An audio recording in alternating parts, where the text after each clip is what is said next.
few years in, I got the phone call one day, and he's like, I don't know if we can keep doing this, man. You're upside down $40 million This is what. Wow. Speaking of Conor, is this marketing on Conor's behalf? I will tell you this. I don't give a fuck what anybody says. Ali, Conor, both level when it comes to mental warfare. A month and a half later, we own the UFC for $2 million. It's worth what now? 12, 13 billion. If I brought up fucking Jake Paul, pretty much everybody in the room and the other room wants to see Jake Paul get knocked out. Did you help set that up? Because I know you're close with Tyson. God, no. I want to go to Caesar Palace. I'm in this war with them right now. Since Jan 1, I beat them for $16.5 million. I've been clipping them from anywhere from 800 to $1 million a night. When I lose, I'll go guns a-blazing and go through my whole credit line, which is $6 million. You've lost 6? Yeah, so I'll lose $6 million. Well, I'm still up in $10 million on them. You lost. Where's my phone? Can you guys hear me in the other room? Bring me my phone if you can hear me. Why? What do you got? What do you got? I'll show you something. Yeah. What's up, everybody? Welcome to Flagrant. Today we're here with the big man. It's Dana White in the building. Dana White is in the building. Finally, long overdue. Okay, I did a lot of research, obviously, for this because I wanted to, go in depth. I came across something. I don't know if this is true or not, but it's out there on the internet that there was like a hit on you or something in Boston by Whitey Bulger. Is this true? It's not true. That is not true. So how does this story even get out there? Why? Sort of like that, but it wasn't Whitey Bulger and it wasn't whatever. Okay. So back in the day in Boston, Whitey Bulger ran South. Of course. Okay. Yeah. Legit. I mean, you've seen the movies, you've seen all the shit. And, it was like living in South Boston at that time was like another fucking, like these guys didn't know what century it was, man. It was crazy. Wait, why? And there were rules in that town. Like you didn't call the police, and they later ended up finding out he was working with the FBI. Yeah. So people that did call the fucking police, he would know that you fucking did it. And he was working with the FBI against other mob guys and shit like that. It's a fascinating story. But when you live there, you didn't do that shit. One of his guys, said that I owed him money. Did you owe money? No, I didn't owe him money. I didn't even know him. I didn't even know him. Never met him. Never nothing. And, it got to the point where, I got a phone call one day at the house that I lived in and basically said, you got till Sunday to fucking pay us. Sunday at 1 or whatever the number was. And I said, or what? And they're like, are you going to find out? So I literally hung up the phone, picked it back up and called Delta. And got a one-way fucking ticket to Vegas. And that was a wrap. And what's crazy about it is when you look at, how everything played out in my life, including, the purchase of the UFC, had that not happened, I wouldn't have been in Vegas at the time that all this was going on. Oh, wow. When you look back on your life, and I'm sure everybody on this fucking couch and everybody watching can do it, you say, holy shit, this happened, that happened, this happened. Yeah. And at that time... What if it was really Fertittas? The guy called you, if you don't move to Vegas, you're fucking dead. Well, that's crazy too, because when I got out there, I sort of I was on the grind when I was in my 20s, and like I quit drinking when I was 21. I stopped drinking and I only focused on work and what I wanted to do, right? So random. You quit drinking at 21. I had to fucking, I quit at 21. That shows you what I was doing. But we had the fake IDs and all that shit. I'd already done all that shit. He had been drinking for 19 years. It was good. I got it out of my system before I was 21. Yeah. So I had this blanket policy. When you get into your 20s, everybody starts getting fucking married. All your friends. I didn't go to anybody's wedding. Blanket policy. Wow. You were getting married, love you, I'll send you a gift, I'm not going to your wedding. Why? Why would you refuse to go to the most important day of their life? Because it's fucking time consuming, man. It's every fucking weekend somebody's getting fucking married. You know what I mean? Oh my God. Listen, I'm happy for you, but I'm not going. That's so funny. You would have hated my wedding. So, You would have fucking hated my wedding. Indian wedding, 3 days. That's the thing. Then you got these people that do the destination wedding. Okay. I'm out. So there's this kid named Adam Corrigan that I grew up with in Vegas, right? Okay. And he had money, I didn't have money, and he was always a good dude. He would pick me up and drive me to school every day. Would drive me to school every day. So when you think about in high school, to get up and get me and drive me to work, this dude had to wake up an hour earlier every day to drive me to school. Yeah. Never forgot that. People who do things for me like that, I never forget. He was getting married. So there was no fucking way I wasn't going to go to his wedding. Gotta go. I go to his wedding, and who do I run into? the Fertitta brothers. Wow. Now, I haven't seen in fucking years. Lorenzo Fertitta comes up to me and says, hey, how you been? And this and that, good. You know, we hadn't seen each other since high school. You guys went to high school together. That's another thing a lot of people don't even fucking realize. Mm-hmm. You guys knew each other originally. From high school. So then I don't talk to him. And it's like me and Lorenzo knew each other in high school, but we weren't friends. It's not like we hung out and did whatever. Yeah. We knew each other. So he says to me at the wedding, I hear you're doing this boxing thing. I just got on the athletic commission. I would love to come train with you. I said, let's do it on Monday. He came and trained with me on Monday, and we've been together ever since. Get the fuck out of here. So the one fucking wedding that I go to. Imagine where you'd be if you go to all the weddings. Yeah, you should have gone. You'd be the president of the United States. And the president there ruling the world. You'd be Jeff Bezos. Yeah. Thank God. For all of our sakes, you didn't go to any other wedding. We have a chance. Okay. So you guys and you're training him in boxing. Right. Because you were training people, you were running boxing gyms as well. Exactly. So there was a gym, when I first came back to Vegas, there was a gym called United Champions. And it was me, this guy named Nick One Kick, who was a Muay Thai trainer, and Roger Mayweather. Us Get three. the fuck out of here. So you've known the Mayweathers for decades. Yeah. 30 plus And was years. Roger as wild back in the day? Roger was a fucking maniac. Okay, so people, just to put this in perspective, Roger trained Floyd Right. because Floyd and his dad, they had some sort His of... dad was in jail. Oh. So his dad was in jail. So while he was in jail, his uncles, Roger and Jeff took care of that's Floyd. right, yeah. Jeff was much younger though, wasn't he? Exactly. Yeah. Jeff was younger than Roger. Yeah. But yeah. So those guys, sort of took Floyd under their wing and helped Floyd out while their dad was in jail. Well, his dad was in jail. So that's how me and Floyd became close and got to know each other, early on. So it was me, Roger, and Nick One Kick that worked out of United Champions. Wow. Sorry, can I ask you about your first time meeting Floyd? What's your impressions of him? What do you think of him? Yeah, I liked Floyd. Floyd came out of, the Olympics and was a, charismatic, good-looking kid, talented. And I like Floyd. Wow. It's funny, when I first, go ahead. No, I didn't want to fast forward, but like the Floyd Conor fight now Fuck. is an even crazier event. But we can get to that later. Right. Sorry to interrupt. No, Floyd and I have known each other for a long time. And, when I first met Floyd, he lived in an apartment that Top Rank used to put a lot of their fighters in. He lived in this apartment down on, I want to say it was off Flamingo. And, he just started to make some money. Yeah. So, I went over his house. He was showing me all the sweaters that he bought and all the things, Floyd's always been that guy. Yeah. He likes to shop and he likes to buy clothes. And, it started the minute he made his first dollar. Right. Okay, so you're in this gym. I imagine tons of characters and everything rolling through the gym. Like, what is your period of ingratiating yourself to these guys? Yeah, so what would happen is we had a around? real weird fucking dynamic there because I was training like businessmen and housewives and shit like that. And then you got fucking Roger Mayweather, 100%. I mean, there were the fucking, pads, yeah. The fights would break out in this fucking gym, and I'll never forget. So there was this heavyweight, and his name was Tracy, and him and fucking Roger Mayweather got into it one day in there, and Roger had fucking jeans on and a shirt. Takes his fucking shirt off and like, we're fucking fighting. So they get up into the ring and they put gloves on, and Tracy and Roger Mayweather start fucking fighting. Tracy's a heavyweight, he's a pro. Roger fought at what, 147? Yeah, exactly. Roger's fucking this he's big, a rail. right? Yeah. And they're fucking banging. Yeah. Banging in there, right?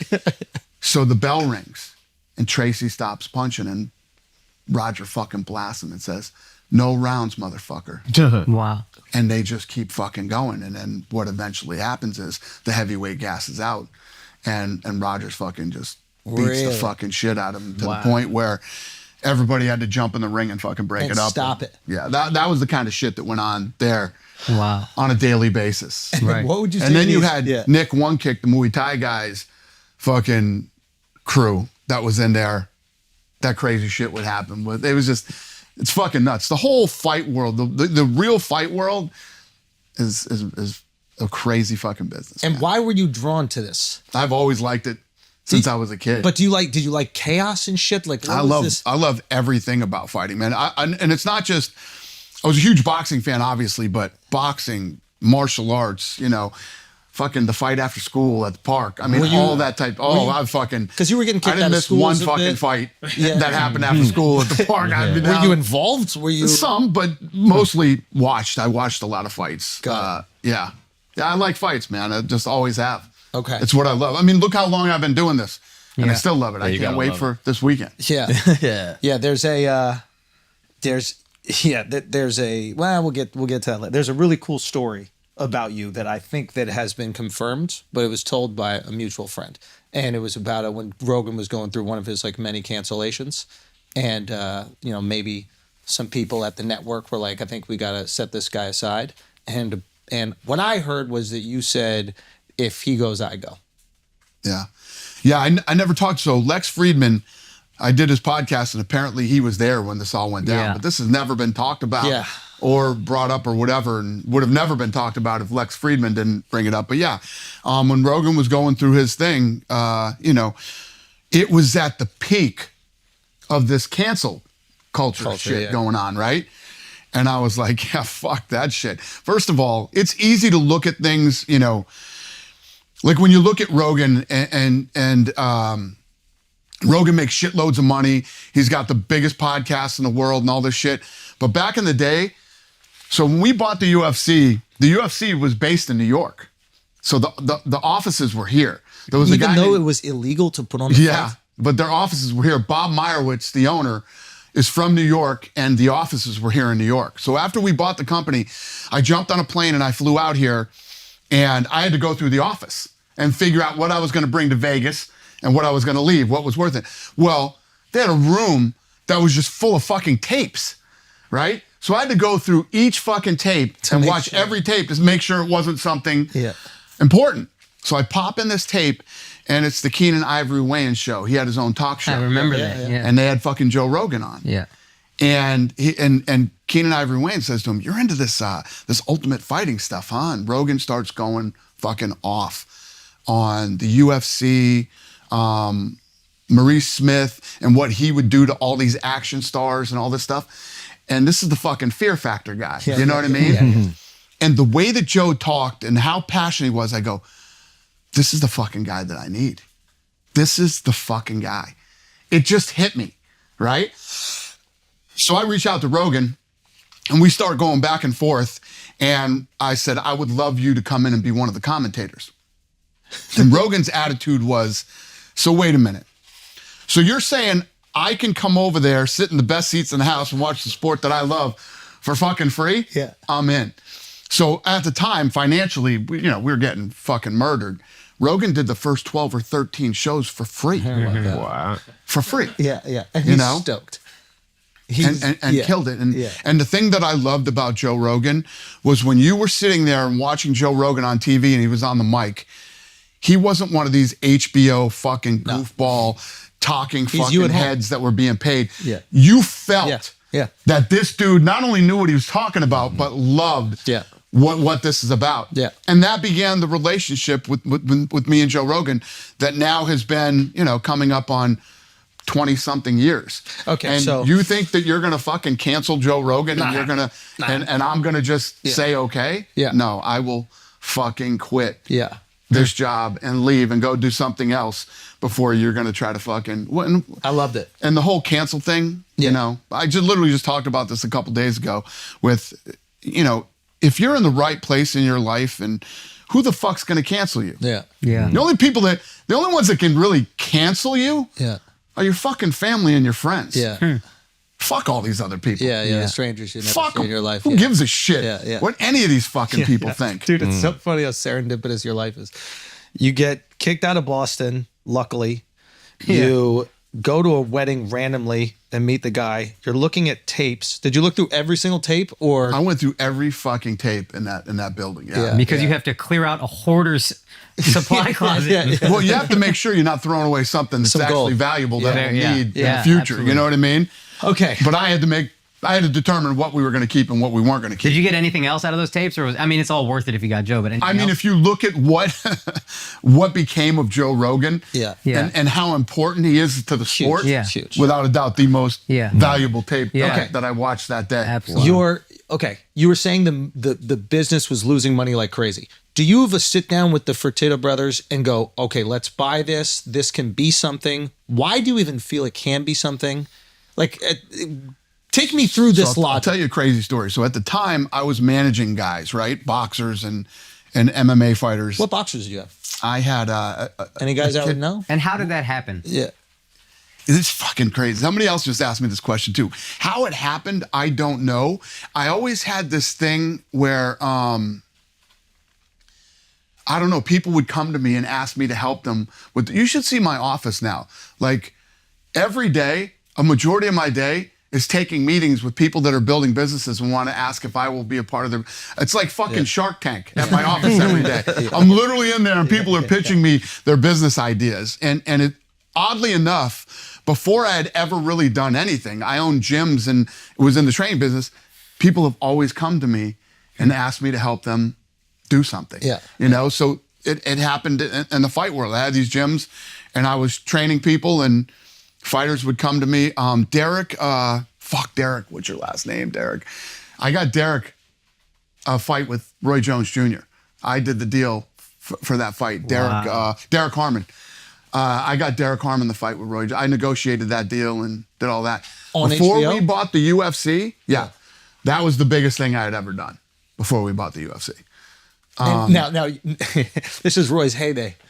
Are you telling your fighter, like, go out there, give it your best shot? No, this is let's see how much money we can get for this fight. Fucking Roy Jones. Yeah. Roy Jones is going to get all the money. Yeah. You're going to make a couple $1 million and get in there and try to fucking beat him. Guys, we got to do dates real quick. Indianapolis, June 7th and June 8th this weekend. After that, we're in Raleigh, North Carolina. Raleigh, however you guys say it, June 21st and 22nd. Buffalo, the 28th and 29th. Jacksonville, July 26th and 27th. And Hawaii, I want to announce this. I'm coming to Honolulu, August 29th and 30th. Those dates and more, go to akashsingh.com for tickets. I love y'all. Thank you guys. Everybody's coming to shows. It's great. I'm just very thankful. Thank you guys. Love you. Let's get back to the show. So you're managing some of these guys, these MMA guys. Do you feel MMA's popularity rising, or do you see this like white space where you're like, okay, I can turn this into something? Yeah, I don't think that we saw the popularity rising. What we saw was, first of all, we started taking jiu-jitsu, me and the Fertitta brothers. We took jiu-jitsu, we fucking fell in love with Whose jiu-jitsu. idea? Frank, actually, the oldest brother. We were out one night at the Hard Rock and we saw John Lewis, who was the only guy in Vegas at the time that had a jiu-jitsu studio. And Frank's like, that's that Ultimate Fighter guy. I said, I know him. And he's like, I've always wanted to learn ground fighting. I said, let's go talk to him. We talked to him. We set up a meeting session on Monday. And me, Frank, and Lorenzo all went and became addicted. We started training 4 or 5 days a week, trying to rip each other's fucking heads off and arms off. And sorry, did you just know him because the fight world is that small? yeah, Okay. yeah. Okay. I knew him just from being in the fight world Right. in Vegas. And through John Lewis, he started bringing in BJ Penn, fucking Chuck. We started to meet all these guys, and we started training with them, and we became obsessed. And then we went to a UFC event. And me and Lorenzo were literally sitting in the crowd going, imagine if they fucking did this and imagine if they did that. This thing could be big. I mean, they didn't sell merchandise. They didn't have programs. They didn't fucking do anything. They didn't really care about the live event. They just focused on the pay-per-view, the television side. And we just saw a lot of opportunities. The other thing that we saw was the boxing guys all had the same story. We came from the mean streets of such and such, and if it wasn't for boxing, we'd be dead or in jail. That was like every guy's story. It really was. You meet these guys. I mean, if you... I'm a science teacher from Nebraska. Yeah. All these well, they all were from different places that all had different stories, right? And the thing that I loved is if you were involved in martial arts growing up, you came from money. That's true. Because it was expensive to put your kids in martial arts. Or you graduated college because you wrestled. So we had, you know, if you look at Chuck Liddell at the time, right? If you thought about what the stereotypical Ultimate Fighter looked like, it was Chuck Liddell. Yeah. The mohawk, the Chinese writing on the head, the goatee. He looked like a fucking axe murderer, right? Yeah. The guy graduated with honors from Cal Poly with an accounting degree. Wow. Yeah. Right? I mean, you didn't have any of those stories in boxing. So one of the things that we really loved were the stories, that there were different storylines for these guys that would appeal to different groups of people. Demos, yeah. You know what I mean? Okay, so you guys make the offer. What's the offer? And how do you even approach them? Yeah. So here's what happened. So I was representing Tito Ortiz at the time, right? And Tito, Your boy. Yeah, my boy. Tito had got fucked over by them because he showed up to a fight and he was supposed to be paid a certain amount of money. Well, the fight didn't do well. So right before the fight goes off, they went back and told him, yeah, we're not paying you what we told you we were going to pay you. We're going to pay you this instead. And he's like, well, then I won't fucking fight. And they said, then don't fight. Doesn't matter. We don't care. We're not going to make any money on this event anyway. So they're hemorrhaging money. So Tito had to fight.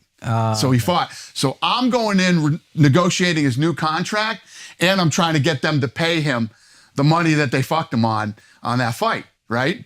So finally, the owner blows up on me and says, you know what? There is no more fucking money. I don't even know if I can put on the next event. I literally hung up the phone, picked it back up, called the Fertittas brothers and said, I think the fucking UFC's in trouble. I think they're going to go under. And I think we could buy the company, and I think we should. So Lorenzo fucking reached out to Bob Meyerowitz, and, you know, a month and a half later, we own the UFC for $2 million. Now, I don't want to count. Hold on. Okay, so you buy it for $2 million. It's worth what now? Now? Yeah. 12, 13 billion. Okay. That's a good return. Okay. It sounds great now, but we went through a lot of shit to get here. That's what I want to hear. How long was the UFC around before that day? Like before you bought it? Well, now, we bought it back in 2001, so we've owned it for 23, 25 years, whatever the fuck it is. It's been around for 30 years. So Started in 94, I think. Yeah. Now, question, I don't want to count your pockets, but $2 million back then seems like a lot of money. You guys own some gyms, whatever. How do you get that money together? What's that process like? You taking out loans? Well, now, he just said, what a great return on your money. Absolutely. At the time when we bought it for $2 million, we were literally the fucking redheaded stepchild of the Fertitta portfolio. Like every, smart fucking, numbers fucking geek that worked for the Fertittas hated this investment, thought it was ridiculous, and that the Fertittas were going to lose all their money. Every fucking one of them. There's a lot of people that run around now claiming, oh, the UFC, I believe. Yeah. No. Nobody fucking. There were 3 guys that believed in it. Me, Frank, and Lorenzo. That was fucking it. Yeah, okay. And basically what we had to do was start to think about this too. When we bought it, none of us had ever fucking done production. Yeah. We'd never put on a fucking show. In our lives. Okay, so are you outsourcing? Are you reaching out to boxing guys? Here's what we knew. Okay. We were huge fans. Right. We were fight nerds. We knew what we wanted.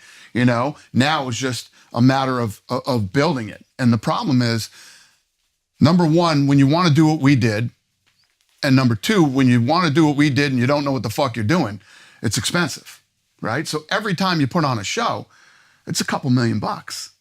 So are you losing immediately? A few years in, you're upside down $40 million fucking dollars. This is what. Wow. Because I think the perception of the UFC is immediate success. Yeah. You guys buy it. Chuck Liddell, Tito, they start banging away. Then this Conor McGregor guy comes around, and everybody's a billionaire. So it's done.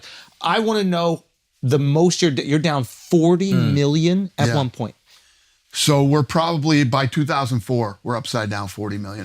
Now, and we were only doing 5 events a year.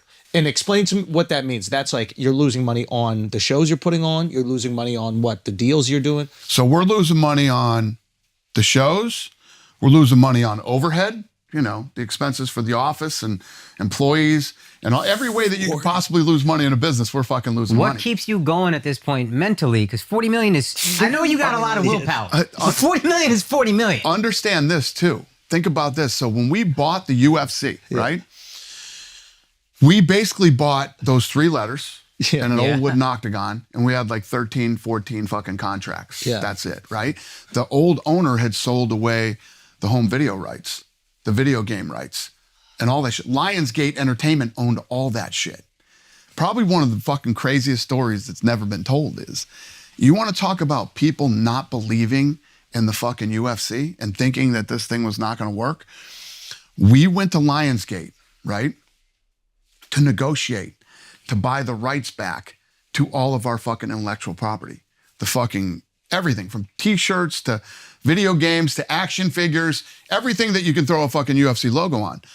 Now, if you're Lionsgate, why the fuck would you sell that? Yeah. Right? The bigger you make the business, the more money they make. 100%, right? That's how much people didn't fucking believe. We went in and negotiated the rights. And when we walked out of that fucking office, they were probably like, these poor fucking jerk-offs are going to pay us, you know, $3 million over the next fucking 4 years for these rights back. And, you know, you got some, again, a numbers guy who doesn't fucking believe in anything, you know, not just that, but he's like, if you look at our books over the next 3 years, we're going to add these numbers. Imagine if Lionsgate wouldn't sell us those rights back.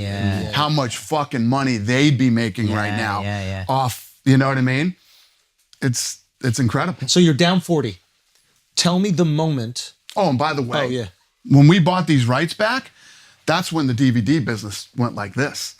So we're putting out these fucking DVDs. That's what I remember people watching it originally. It wasn't pay-per-view. The first fucking checks we started to get were from DVDs. Wow. You know, when the DVD business took off, you know, we were getting $2 million fucking checks off of DVD. Is that helping float you? Like, I'm still curious. No, it didn't help float. It you know, it was the only revenue coming in at the time. Because you put on, just so I can understand, and the people at home can understand, you put on an event, you would create a DVD of the event, and then you would sell these DVDs to the people that couldn't watch it on pay-per-view or whatever. 100%. Got it. And then we started doing compilation shows, best knockouts, best submissions, you know, all that kind of stuff. And that shit sold really well. Yeah. Okay. No, what I'm still trying, because as a comic, there's a period where you don't think you're going to make it. I'm broke. I'm not 40 million in debt.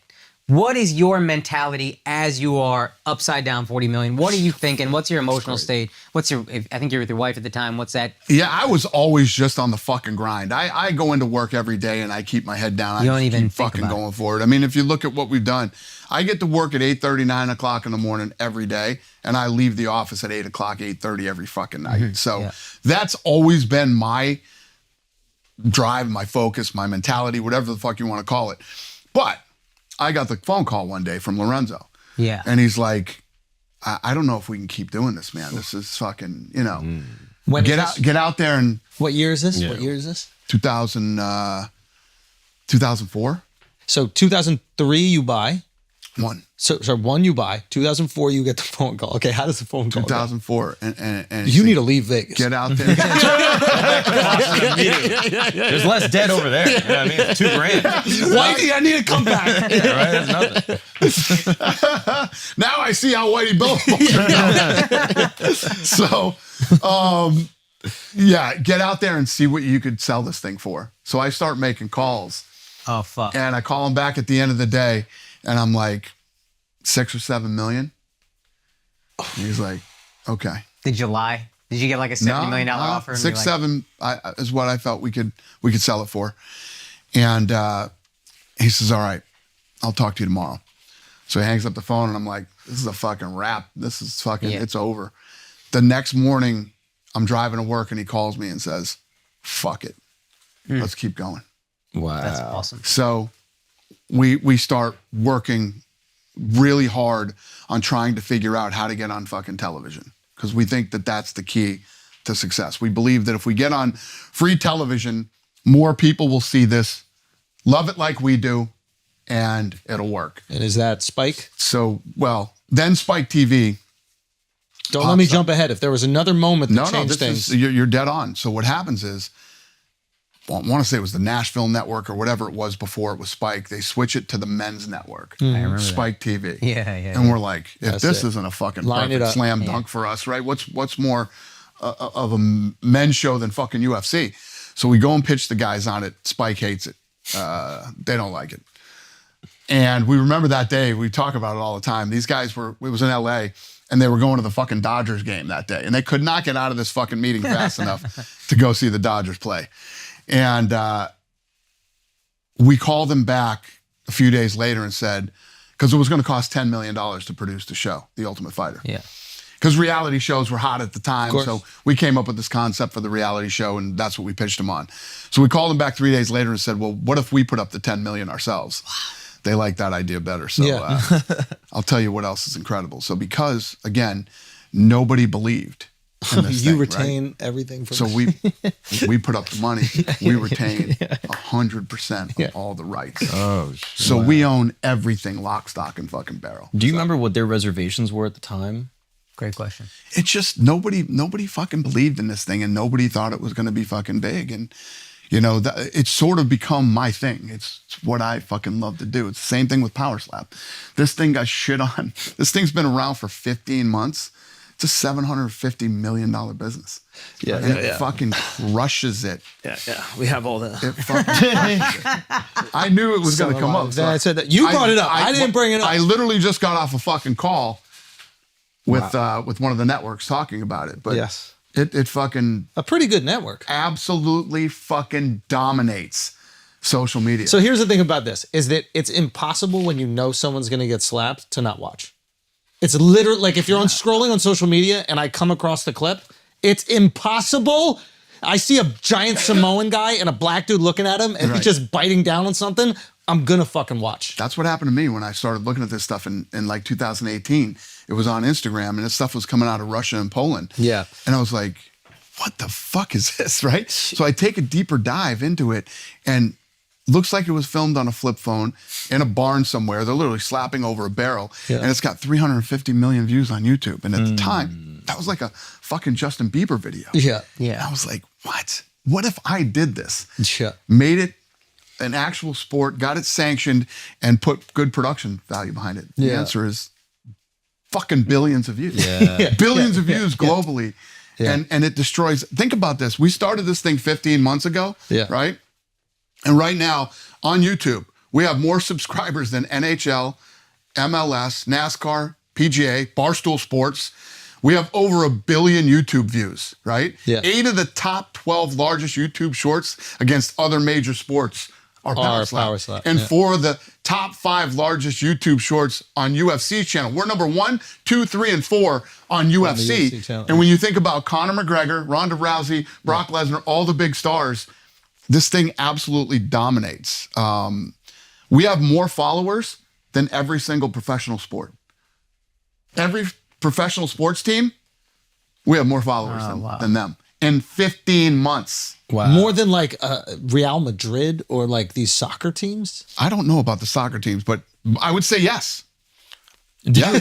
Every fucking sports team, we have more followers. Soccer. So I would say yes. Yes. Did you acquire the IP or did you just create your own? No, we created our own and started, you know, there were a couple of fucking leagues out of Poland and Russia. So I just started our own. And why didn't you do that with UFC originally? Like, why would you purchase those 3 letters and the wooden octagon? Well, the UFC fell on my lap.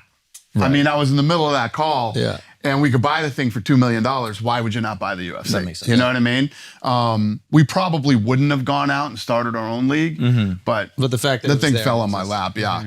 Okay. But we can get to Power Slap in a little bit. I still want to go through the UFC. Back to the show. But the similarities between what's going on. This with is that why you right believe now, in it so much, because so when people go, I want you guys to wrap your fucking brains around this. Yeah. When I talk about Power Slap, you're all dismissive, like, nobody's dismissive. But I love UFC how you are. was fucking worse. He needs that. The UFC was worse. No. Worse. Now I know how to motivate you to do anything. No, I just got to tell you, it's not going to Hey, work. Dana, this thing That's sucks. what I love. I know. This happens every day. When I bring Power Slap, we're on the phone today with the network. Dana, you won't go to Turkey and get hair. This is You won't get a hair transplant in Turkey, Dana, no matter what. I promise you. You won't make this the biggest podcast episode ever. love I bet it. you can. I Won't make love this it. the you number can't 1 do it. episode of I this. love it. Okay, you love being told no. You love being told it's not going to happen. And you're out of your mind. You know, it's easy. When I hit you with fucking numbers, you can't. You can't refute it. We have more views Yeah. than any Taylor Swift video ever posted. Oh, now you talking about the Swifties, bro. Power Slap has more.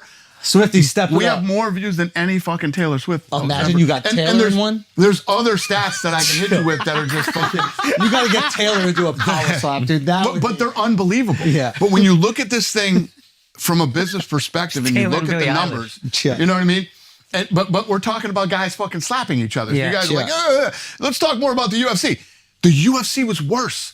When we would walk into a room, that's what we nobody wanted, wanted to hear the fucking UFC. The UFC's fucking gross. Yeah. You don't fucking hit somebody and jump on top of them and Yeah. start beating them. It's disgusting. It's fucking this, that, and Which everything is else. the same thing they're saying about Now, power slam. 100%. Yeah. And I remember the early days of UFC. My dad is like lifelong boxing fan. Used to go to Ali's camp in the Poconos, interview all the guys. Like he used to work for NBC, and lifelong boxing fan. He saw some UFC early and he said this. He goes, I know this makes no sense, but it's too violent for me. And this is like, saw Sugar Ray Robinson driving around New York City when he was a kid. Like, Yep. loves boxing. Yep. But it seemed too violent for him. 100%. So I Think about see- this. Yeah. On no. average, 10 to 12 boxers die a year, right? In boxing, This is what I've tried to 30 explain. years. Never a death Knock on or wood. serious injury This in the UFC. and this is what I tried to explain to. I'm sure you know all these wow. stats, but this idea, people didn't realize that the gloves, which we thought protected the boxers, actually can cause more. 100%, and all the sparring, but more importantly, It is the sparring. These guys- a lot of people don't. But I don't think a lot of give enough. Yeah, it's like the old sparring wars that they Yeah. used to do. Like I'll talk to some of the guys. Like I was talking to Max Holloway, and he's like, "Yeah, I don't really spar that much anymore." And like a lot of guys have limited it, and maybe they just have incredible timing and they can get away with it. Where certain guys they just need to get in there and they need to get the work in. But that will take years off your fucking life. 100%. Yeah, the micro concussions, right? And the other fucking thing that they never do in boxing is every time you put on a boxing event, it's a going out of business sale. They're trying to grab as much money as they possibly can. They don't reinvest in the sport. But one of the big expenses for us that we spend shitloads of money on is health and safety. So if you take these guys and you put them through the proper medical testing before they fight, you have the proper testing there. And then so many times when we watch a crazy fight, we're like, send them straight to the fucking hospital. No fucking PR, no nothing. Yeah. As long as you spend the money medically, Yeah. it's you make it as safe as you possibly can. Okay, what is the turn? Spike TV comes So yeah, out. we're at Spike TV. Yeah. He bought the rights for $10 million. So Spike TV, we put up the $10 million and we launched The Ultimate Fighter. The Ultimate Fighter fucking takes off. Immediately? Yeah, immediately. By episode 5, we're pulling such massive fucking numbers. It's fucking, so again, sort of I don't know. This is the way that shit has always worked out with me. But the thing's a runaway fucking hit. Now, when you have runaway hits on networks, you're on fucking billboards, buses, they're doing ads and all. The fucking president of the company gets fired halfway through the fucking season. Okay. So every fucking thing we thought was going to happen or whatever, plus we're a time buy. Yeah. We bought our way onto the fucking thing. We're getting nothing. Nothing. So you're the biggest show on the network. No promo from the network. The new guy comes in. You like him. We're the biggest new show in the network because the WWE was on there at the time. Fair enough. So we're the biggest fucking hit they've ever had that's Got it. homegrown on Spike TV. Got it. Right? All their other shit flops, right? We're fucking homegrown, home run. Okay, before We're getting zero love. before you talk about this is the first time you've had positive reception for this thing that everybody says is not going to work. 100%. Do you call people and you go, fuck you? No, not yet. Okay.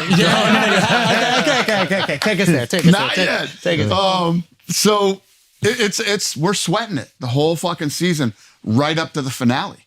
We have no new deal. These guys have fucking promised us nothing. We have nothing. We go into the finale. The finale starts out, Diego Sanchez That's right. runs through Kenny Florian like it was nothing. All the fights have been fucking meh. Then Forrest and Stephan Bonner come out in the main event and just start going fucking Crazy. toe to toe, knock down, drag them out. The fucking people are stomping their feet in the arena. It sounds like a train's going through the fucking place. It goes right to the fucking decision. They read off the scorecards. Forrest Griffin fucking inches it out and wins the fight. I give them both a fucking contract. Place is going crazy. Oh, by the way, the crowd is chanting one more round, all this shit. And during that, it was like 3 to 4 minutes of that fight. So this is before computers. This is before social media, all that shit. People are picking up their phones, calling their friends, going, "Are you watching this fucking fight right now on Spike TV?" Was it a live Oh, it spikes during the fight. during the fight. Oh, because it's Nielsen ratings. You can time when the Right. spikes are. Oh shit! We had more people watching than the Masters on CBS at like 3 minutes during that fight. Wow. So literally, we don't know all that night. We just know this is a moment. Something special just fucking happened here. Yeah. I didn't give a fuck if we re-signed the deal with Spike or whatever. Y'all were out. I knew we had it.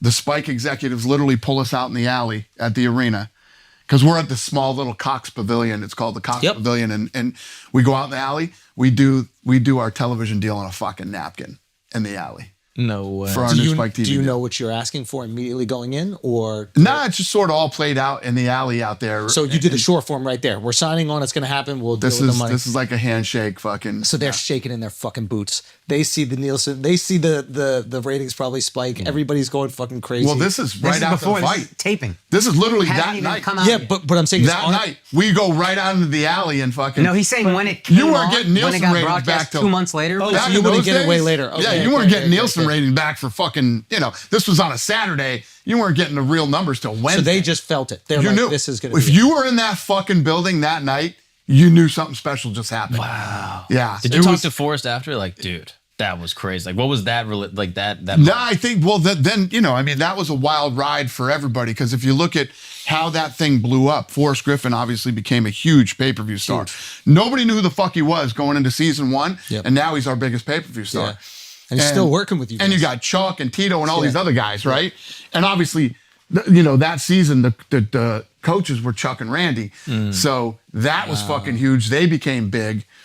And that was it. It just, from that fucking night on. And pay-per-views start after that? Oh, yeah. And so that's the moment you get into the, what is it, the black. Well, no. You dig didn't- out of the red. So we just knew something special happened that night and that we had something. Sorry, what right? year is this? So then this is 2005. Okay. So then it was probably in 2006 or 7. I can't remember which it was, 2006 or 7. We're in a fucking budget meeting. And let me tell you what you didn't want to be in. We're budget meetings the first 5 years of fucking UFC. So we're in this budget meeting and Lorenzo is up writing on his whiteboard. And I'm looking at it and I'm like, wait a minute. Does that say I'm going to make $1 million this year? No. And he's like, yeah. So 6 or 7, we started to climb out of the fucking hole and out of the $40 million fucking. Okay. Wow. So you start making money. There's got to be another plateau that you hit.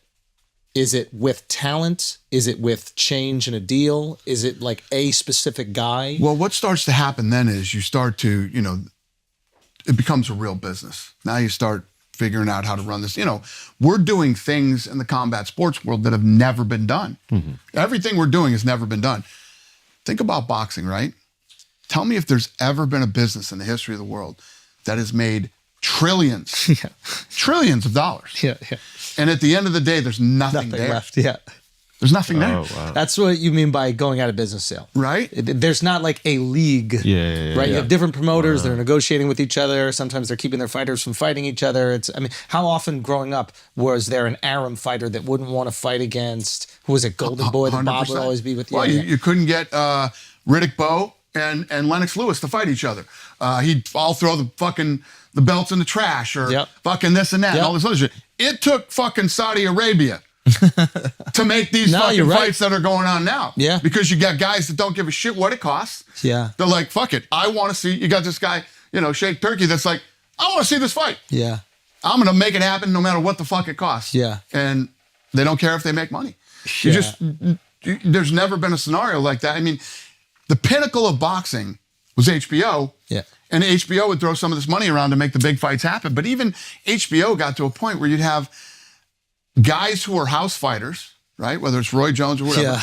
And they're just fighting guys. None of the big fights were really happening then either. It took fucking Saudi Arabia to make it happen. Wow. We built a business where every fucking weekend you see the fights that you want to see. Because you're invested in both fighters that are fighting. Yeah, exactly. I think that's a big difference. We're invested in everything. Yeah, you didn't see that in boxing. Everybody fucking wins. At the end of the day, 2 fighters come in and somebody's going to win and somebody's going to lose.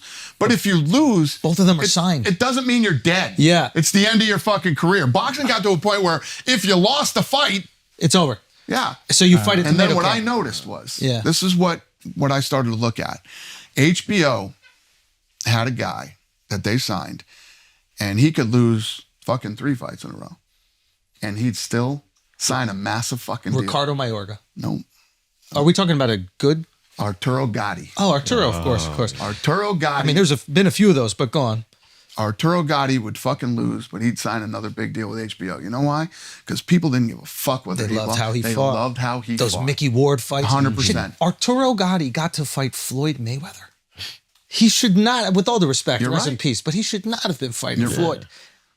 And we watched it. He was a blood and guts fucking guy that people loved. And I said, you can build a business around guys like this. Guys that go in and give it all they fucking got, win, lose, or fucking draw. People want to see good fights. Because you know what people are fucking tired of? Seeing multimillionaires run around in circles and not fight so that they can move on to the next big fucking payday that they didn't earn or deserve. Okay. Wow. One thing I notice about UFC that I think separates it, there's a reward structure. I think Chael put this the best, actually. You don't tell fighters what not to say. Because when you tell people what not to say, you are telling them what to say. And you don't believe in telling them what to say. Fact. And I don't believe in controlling other fucking human beings. But here's the thing that I think UFC does really well. And I want to know if this is like conscious effort. There is a reward system that's built into UFC that oftentimes induces the most exciting product. So you could look at it at the most simple level, which is like, hey, there's a best fight bonus. Both of you guys get it. You were involved in the best fight. You both get it. So it makes people show up and go, I'm going for it today. Now, is this, how do we make it more interesting? Let's bonus it out. Do you come into this trying to fix this problem in boxing? I'm saying, when is this problem solving start? Let me tell you this. If you know that you're going to go in and you're going to make $30 million, right? It's guaranteed. It's in the bank, $30 million. All you got to do is win. And maybe you can get $35 million for the next fight. Right? I'm on the bicycle. You don't have to be exactly. You're going to fucking do everything you can to avoid a fight and just make it to that next fucking payday. That's what ended up happening with boxing. And, you know, what we did is we built incentive to go out and fucking perform. And that's how you build a brand, and that's how you build a sport, and that's how you build. I'll give you another perfect example that's fascinating is fighters are the most paranoid people in the world. All of them. Completely paranoid. You know, we'll set up a fight and they're like, oh, he wants me to fucking lose. You know what I mean? He wants this guy to fucking win. They have this type of paranoia. And you saw it recently with Dustin Poirier. So we made the Saint Denis fight, right? As soon as the fight goes out, all the people are going, oh, they don't like Poirier. They're trying to get Poirier killed. Poirier kind of freaked out a little bit. Like, what the fuck? Poirier goes in there. Dog. And look what he fucking does. Look what he does, right? He wins the fucking fight. Nobody, it's like, sometimes we'll make a fight and fans or media will go, this is a shitty card. It hasn't happened yet.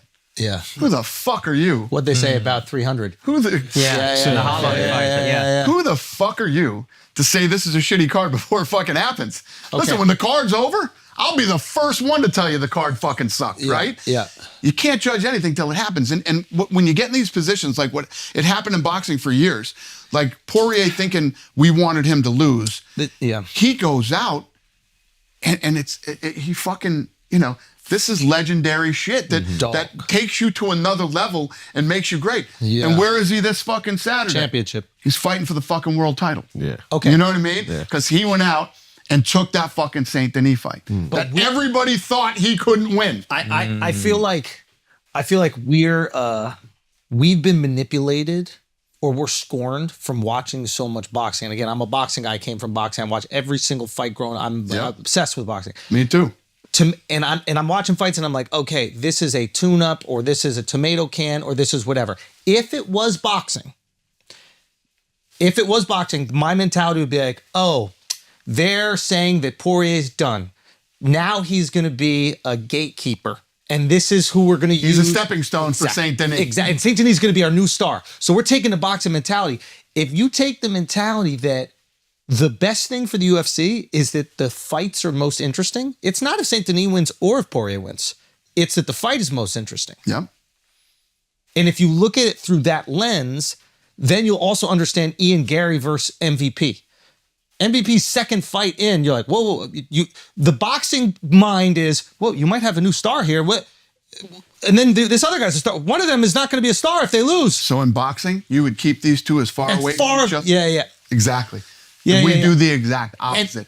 So you have all these media guys, like going into 300 media guys, the fucking guys that are on the internet, whatever you want to call these guys. I don't call them journalists. I was skeptical of 300. They fucking know nothing about this sport, and they know even less about the business of this fucking sport. Yeah. So, I literally just drown out all that fucking noise about people who think they know what they're fucking talking about. Okay. Because literally none of them do. And on the business side, we're doing shit that's never been done before. I'm going into the fucking Sphere in September. Why? Why am I doing it? I don't have to fucking do this. How much money I've already spent on this thing? Dude, the video. I'm $14 million in on this fucking show. And it's not till September. On just the video stuff? Because the video stuff is the most expensive. Yeah, dude, this is going to be fucking, I'm telling you. And the reason is, it's never been done before. Nobody's ever done a live broadcast out of the fucking Sphere, right? Oh, wow. And when you look at U2 and these other guys that spend the money to go in there, it's amortized over 40 events. That's what they're doing 40 fucking shows. It's a month-long residency for that reason. I'm doing one night. I got to come in and we got to figure this whole fucking thing out in one fucking night. That's awesome. Okay? And this is going to be a fucking love letter to the Mexican people, right? I have this thing, huge boxing fan, so I have this thing with Mexicans, man. When you tell somebody, I got goosebumps telling you this right now. When you tell somebody you fight like a Mexican, it's the biggest fucking compliment you could ever fucking give somebody, right? Some of the baddest motherfuckers that have walked the face of this earth have been Mexican.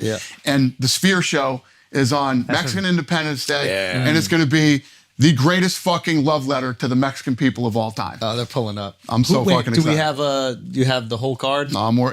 It's. Can we I'm not something? saying shit about the card until we get there. Give us a name, Dana. Give us a name. Think about all the best Mexicans that we have in the contract. Yeah, we can say and it's pretty much guaranteed they're all going to be there. Plus, is there a BMF title? Plus some big guys that aren't Mexican. I like your style. I like your style. A BMF title wouldn't be bad either. Best Mexican fighter. Never know. All right, guys, let's take a break for a second. I need to tell you about Bespoke Posts, okay?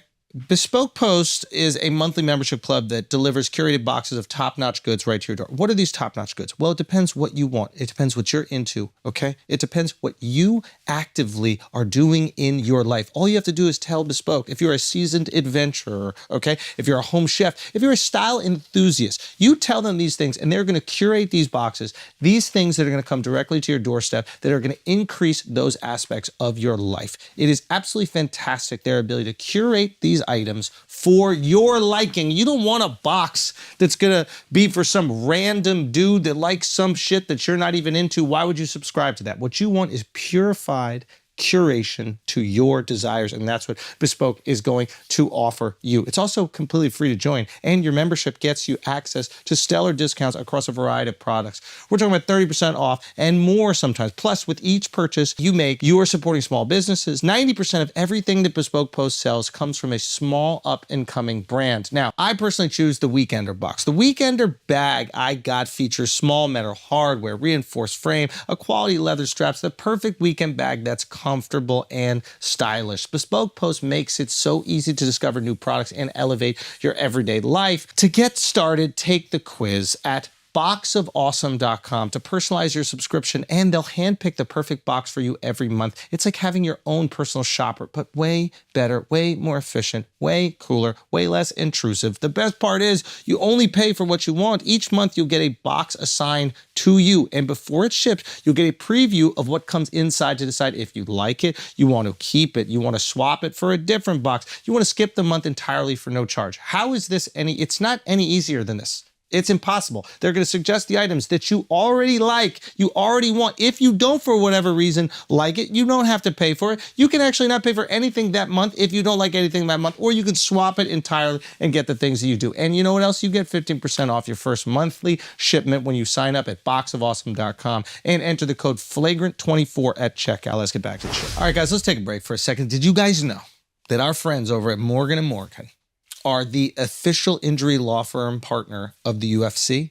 And as America's largest injury law firm, Morgan & Morgan knows a thing or two about fighting for the people. With over $20 billion recovered for over 500,000 clients, Morgan & Morgan has a proven track record of fighting to get you full and fair compensation. And maybe most importantly, Morgan & Morgan is doing another awesome giveaway. They are giving away one lucky winner 2 tickets to UFC 303 to see McGregor versus Chandler in Las Vegas. I will repeat that. They are giving away 2 free tickets to one lucky winner to see UFC 303, McGregor versus Chandler in Las Vegas. Okay, entering to win is very easy. Just text flagrant to For the People. That's 484-373-6753 for your chance to win 2 tickets to UFC 303 to see McGregor versus Chandler. Text flagrant to the number For the People. That is 484-373-6753. You can also scan the QR code to secure your chance for a spot at UFC 303. We shout out Morgan & Morgan. Now let's get back to the show. So when you're deciding these fights, the fights that oftentimes the public look at through a boxing lens and go, they're setting this guy up to fail, is the mentality, and did you start this early on, if we don't put our prospects up against each other, we're just going to have easy wins and it's going to be boring like boxing? When you get to the fucking top 5, top 3 in the UFC, you've been through the fucking gauntlet.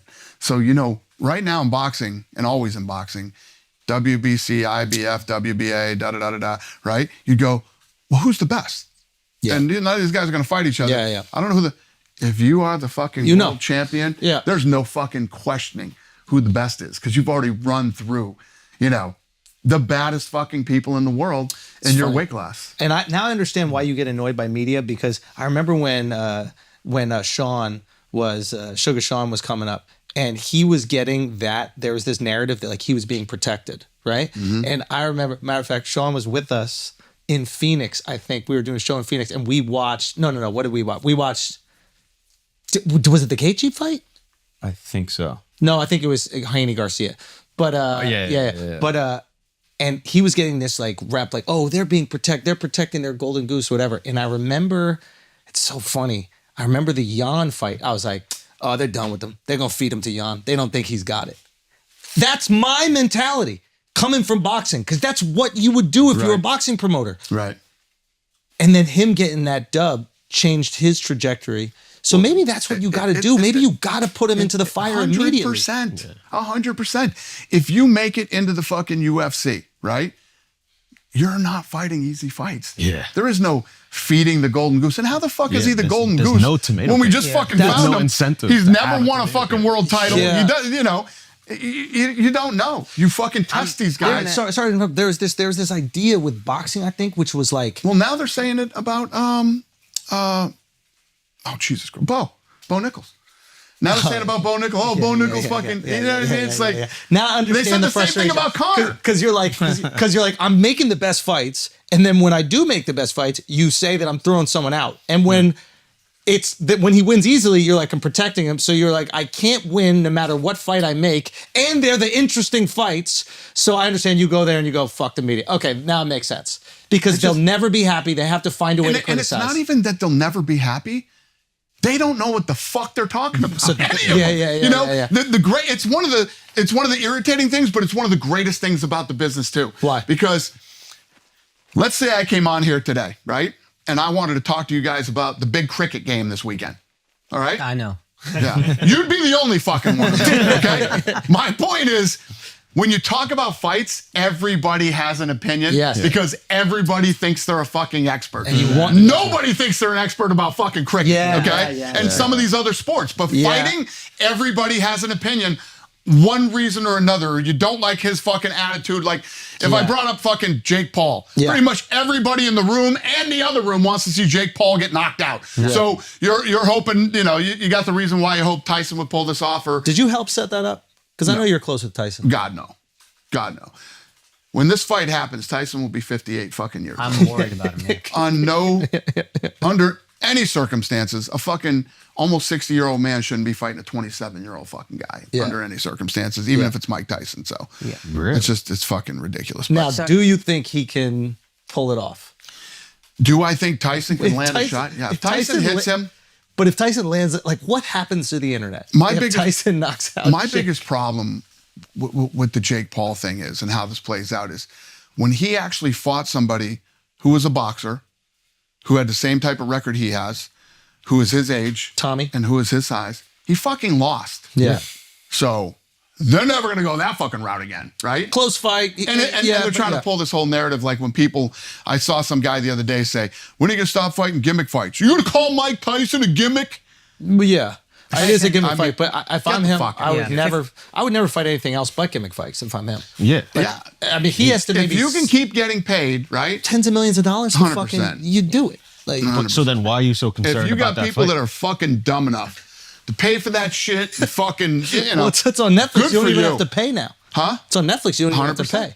And, Like, and brilliant move too, because you don't have to go pay. Everybody has fucking Netflix, so Netflix, just yeah. turn it on. Netflix Ah, just fuck wants it. something I'll people turn it want, on and see yeah. what happens. So why are you so against the fight? Is it really just because of Mike's I'm not age? against it. Oh, I thought I love Mike Tyson. Okay. He's fucking almost 60 years old.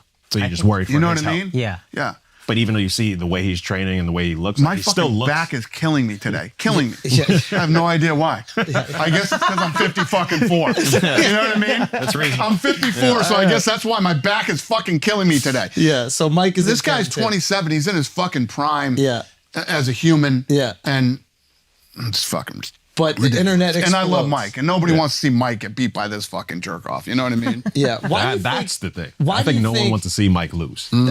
Yeah. I think. But also, you and Mike are close, right? You. Yeah, I fucking love Mike Tyson. Yeah. Mike Tyson was one of the guys that I fucking idolized growing up, and one of the guys that made me love boxing as much as I do. Didn't you tell me a story? Was it you to tell me a story about like, Mike was going to do something. You're like, let me make some calls for you. And then you like got Shark Week. Yeah, for when him he or was something? fighting. Oh, He was yeah, fighting, yeah. and I said, "Don't fight. I'll help you make money doing other shit or whatever." So I got him a show on Shark Week, and he's like, "So wait a minute, let me get this fucking straight. So I've been fighting my whole life. This is what I fucking do. You're worried about me, so you're gonna throw me in the ocean?" He's like, see his point. He's like, "Fuck you, Dave." I didn't think about it that way. So apparently, the day that they shot that episode of him on Shark Week, everybody on set was fucking terrified because he was so freaked out by the whole shark thing. He was literally ready to beat the shit out of everybody on set and fucking I probably shouldn't have got him a Shark Week show. That was probably a bad idea. Now, I want to go back to what you're saying, what we were talking about earlier with interesting fights. I don't think I know anything about fighting. I know nothing about fighting. What do you look at and say, this is an interesting fight? What is that criteria for you? So, a couple of things. You take styles. Styles make fights. Right. So stylistically, you try to put together the best fights that you possibly can. You got some up and coming guys like you'll get a guy like a Saint Denis or a Sean O'Malley. Some of these kids that are so talented that they're blowing through guys that are on their level. So then you start to think, is he ready for this guy who might be a top 15 ranked guy? Is he ready for a 13? Is he ready for this? And there's only one way to find out. Do it. You got to test them. So you got to look at a guy's age. You know, once you get these kids that are undefeated, right? And I'll give you an example. Perfect example. This one plays out exactly right. You have Ian Gary, who's undefeated. Been in the UFC for a while.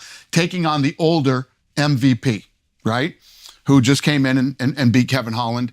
Very exciting, either way this is going to go. Ian's undefeated, and he's in the rankings now and on his way to a possible title shot. MVP comes in, he's been fighting in another organization, just beat Holland, England versus Ireland. Big. There's so many different little pieces and parts to go in. But these two, who's going to win that fight? That's the thing. It's just a hard. Who the fuck knows? Yeah. It's what makes UFC. The UFC is going to win that fight. You know what I mean? Right? Okay. So you don't know who's going to win is what makes that fight so fucking great, right? When you do these fights in boxing, right? Yeah. All you have to do, you don't have to know one fucking guy involved in the fight. You don't even have to know who they are. Go look at the odds. Whoever the guy is that's the favorite, and it's usually by a huge number, They win it. it's guaranteed that guy's going to fucking win. Okay. In the UFC, there are no fucking guarantees, no matter what the odds are, who they are, or what the deal is. Saint Denis, I'm sure, was a huge favorite in the Poirier fight. Yeah. Poirier fucking walked through him. Okay, what do you do when Fury was. you have a fighter that has a boring style, but is incredibly good? Depends on what that style Great is. question. And that style is usually wrestling. Yeah. These guys that can lay you down and just- So what you do is you try to match them up with a guy who's got really good takedown defense, So it stays on the feet. or the guy can get back up. So what you want to do is you take the guy who's the dry humper and fucking goes Yeah, in yeah. and does that to you, and you find a guy who has great takedown defense and good hands. So now he has to see if he has hands, and if it does get down to the wow, Sterling O'Malley is dead. wow. That's interesting. Yeah. Okay. I'm curious, how did you learn the importance of storytelling? I know more about like lower ranked UFC guys than I do about the highest ranked boxers ever. And I don't think that's an accident. So where did you learn that from? Who inspired that? And then how did you start to implement that? So it's one of the things that we try to do early on. I mean, no matter what your fucking story is, right? There's always some type of storyline in a fight. And that's what you have to get people sold on, more than a fight. I can tell you this fight's going to be great or whatever, but you have no rooting interest. You want to create a rooting interest. I mean, I just did it with my bull. So my bull was taking on a fucking cowboy. My bull's buck rate at the time was like fucking 88 or 89%, right? This is Twisted Steel? Yeah. Yeah. PBR. And the cowboy that he was going up against that night had beat him already and rode him. What's his name? I can't remember. what Probably Brazilian what guy? his name was. But going into that thing, if he rides my bull, he gets ranked into the top 10 and could go to the finals and all this shit. So it's basically, you can make anything a fight, right? And create a rooting interest. Then people go, I don't give a shit about bull riding, but holy shit, this is Dana's bull. He's beat everybody in the last however long. This guy actually rode him once. If he rides him again, you know what I mean? Yeah. Now there's okay, six. I'm interested in this. I want to see if this guy rides him or doesn't ride him. Was that something you always knew, or did that develop Yeah, over no, time? I've always been into it. You always have to create a reason for somebody to fucking care to watch something. That's why the show works on Spike. Yeah. The show, it's like you got into the characters on the show. Well, it's like the Olympics. You know what I mean? When you go into the Olympics, you don't know any of these fucking kids, doesn't right? matter. You know, red, but white, there's and a blue. storyline behind it, and there's, the other thing is, what's at risk? What's at risk here? What do we? Well, it's America versus fucking, England, or America versus this or that. Who's the American person, and why do I care about them? And who's the English person? Why do I don't want to like them so that the American will win, or vice versa? I mean, that you always have to have what's at stake, and So you're intentional with that when the fighters are young. exactly. So you're building them up from young. Yep. So if you look at what we do with the Contender Series, right, which is the best fucking show on TV, the best unsigned fighters in the world come in, and it's not about winning. I don't give a fuck if you win or lose. I want to see who you are. I want to see what you got. Yeah. It's about, this is your fucking job interview, and you have 3 fucking rounds to show me who you are. Get after it. And these fucking kids come in and they fucking go. And in that, we tell their story, who they are, where they come from. So before you ever set foot in the UFC, if I sign you, millions of people have already seen you fight. So and it's the same thing with looking for a fight. When I go on the road looking for a fight, millions of people see these kids fight before they ever set foot in the UFC. Yeah. So we already start the storytelling before they even get in the UFC. Is there anything that the UFC does to either help or incentivize the fighters to show their personality? Because we see people like McGregor, Stylebender, like Great question. They sell themselves in tandem with how the UFC helps us. I don't give a fuck if you're a deaf mute. Okay? Oh, really? I could care less. That does not matter to me. Are you a bad motherfucker? Wow. Are you a bad motherfucker? If you get somebody that has the Conor McGregor, Ronda Rousey, Sugar Sean O'Malley type of personality, that's just a home run. That's just a plus. God, that's you know what I icing on mean? the cake. Oh, wow. But in this sport, you can't do anything based off, let's see what their personality is like. Are you a bad motherfucker? Well, if you're the baddest motherfucker in the world, people don't give a shit about your personality. They want to see you fight. Yeah, Khabib. Yeah. Exactly. Okay, what about, that's right, he's a pious, religious dude, and people will tune on to any single. Okay, Now, what about speaking of Conor? Is this marketing on Conor's behalf? The video of him partying? Is he? I don't know. I honestly don't know. You know, he opened a bar out there. But is he like, I'm gonna leak a video in my bar? It seems Sandbagging it a little could be bit. controlled, right? It's in my bar. I'm partying. I'm with my people. Everything is, and then it comes out. Now Chandler's like, oh, maybe he's not taking this that serious. Maybe I could take my foot off the gas. Or is this he's actually not taking it serious? I will tell you this, and I don't ever like to compare people to Muhammad Ali because to me he's the fucking, you know, and fuck what he did in fighting just as a human, what that guy accomplished, right? But I don't give a fuck what anybody says. Ali, Conor, both level when it comes to mental warfare. Really? The two best of all time when it comes to mental warfare. That's why it just seemed so. Wait, break that down. I want watch. Like So the way, Muhammad Ali- way Ali would get in your if you head. look I know Ali, but I wonder why if you look back at Ali and you look at what he did to George Foreman in Africa, you look at what he did to Joe Frazier, I mean, throughout his entire fucking career. Joe Frazier fucking hated Muhammad Ali so fucking badly. You know, he'd show up at his camp outside and fucking do all this shit. He would predict rounds. He would I mean, you can call him Uncle Tom. he would shit come like up with that. fucking incredible poems and sayings and things that he would do leading up to the fight. And then you look at Conor McGregor. He's picked rounds. He's fucking, I mean, the mental warfare that this guy had on so many of his fighters. Oh, Aldo wanted to tear his head off going into that fight. 100%. Yeah. And he would make these guys play into his game, get into their heads, fucking embarrass them and you know, outwit them in every way, shape, and form. The Eddie Alvarez fight going into Madison Square Garden, you know. He is literally at Ali's level when it came to mental warfare. So then when you see a video like him at the club leading up to a fight, do you get upset seeing that? Or is No, it part of the I warfare? think you At trust the end the of the mental day, warfare. I'm at a place right now with like the Conor McGregors and the Jon Joneses where, you know, they've sort of laid the foundation of their legacy and what they have, and they've made a shitload of money, and it's at the point now where when these guys do show up and fight, it's fun. It's fun when they show up and fight, but the greatest fight. Listen, I'm gonna say it right here, right now. The greatest fighter to ever live, ever, is fucking Jon Jones. When you look at Jon Jones has never lost a fight.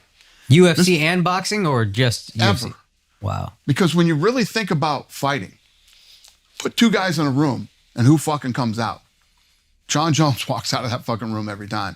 And, you know, it's almost like, you know, when you see Jon on camera, and if you were in here talking to Jon Jones, it's almost uncomfortable for him to do this shit. But Jon Jones beats the fuck out of people, right?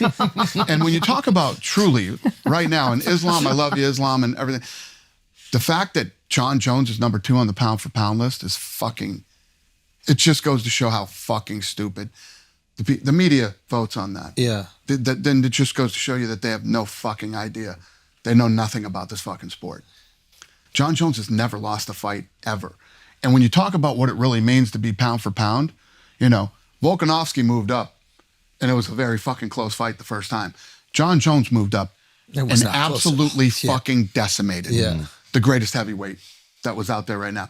He doesn't go for that fucking arm bar. He beats Francis Ngannou and becomes the heavyweight champion. Jon Jones walked through him like it was fucking nothing. And when you really think about what pound for pound means, Jon Jones is the pound for pound best.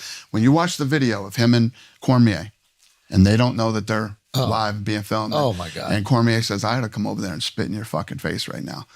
And Jon Jones says, I would fucking kill you. I'm not saying I would fucking kill you.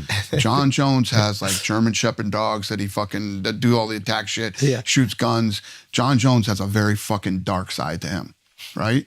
And when you talk about who the baddest motherfucker in the world is, I like how your example of how bad he is. you put his two dogs. I'm just telling you, Jon Jones during the craziness. Of all the things that he has, he's got German Shepherds. This guy's in dogs. But he's Black that guy with guy. German Shepherds, that's You know what I mean? scary He's that motherfucker. fucking guy. He's not just fucking like when all the craziness was going on during the pandemic and everybody was rioting and all this shit was going on. He was ready. Do you know that Jon Jones was like downtown, like ripping spray paint cans out of kids' hands and fuck up my saw that. town. Maintaining I saw that. order. I'll Yeah. beat your fucking ass. Get the fuck out of here. Yeah. Like, Jon Jones is the fucking baddest dude to ever be involved in combat. And is that what most fighters probably, if they were honest, would admit?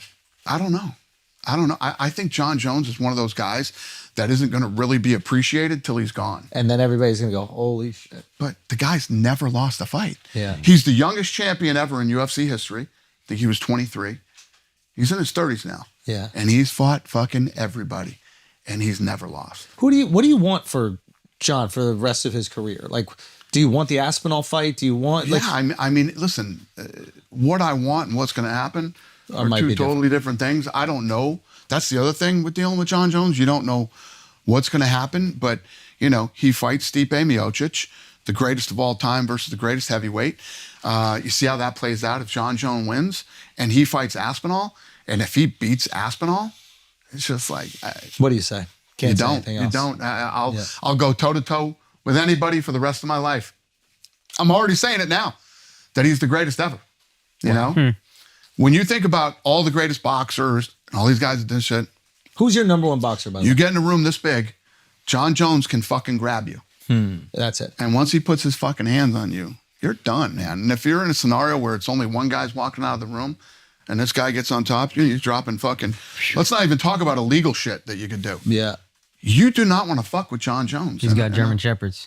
You know what I mean? Yeah. And did I mention he's got like German Shepherds and shit like that? He's like all into that shit too. This dude will fucking kill you every way that you can possibly be fucking killed. Okay? That's just it. Wow. Do you remember the first time you heard the name Jon Jones? And did you know he was a bad man the first time you saw him? No, but once he started fighting, you know, he's a young kid, comes in, starts fighting. It was when, I'm trying to think of the fight now that happened. I can't fucking remember the first one. I talked about this about a year ago, but then when I really noticed Jon Jones, you know, we already knew that he was tough and a star, but he was walking through people. And a lot of times you'll see these guys that walk through guys, then once they get tested and they get pushed and adversity comes, they break. Then came the fight with, Jesus Christ, Swedish kid. Gustafsson. Oh, yeah. Yeah, Alexander Gustafsson, right? Yeah. So him and Gustafsson fight, and Gustafsson takes him into the fucking deep water, Yeah. and he's hitting him with fucking elbows and all this fucking shit.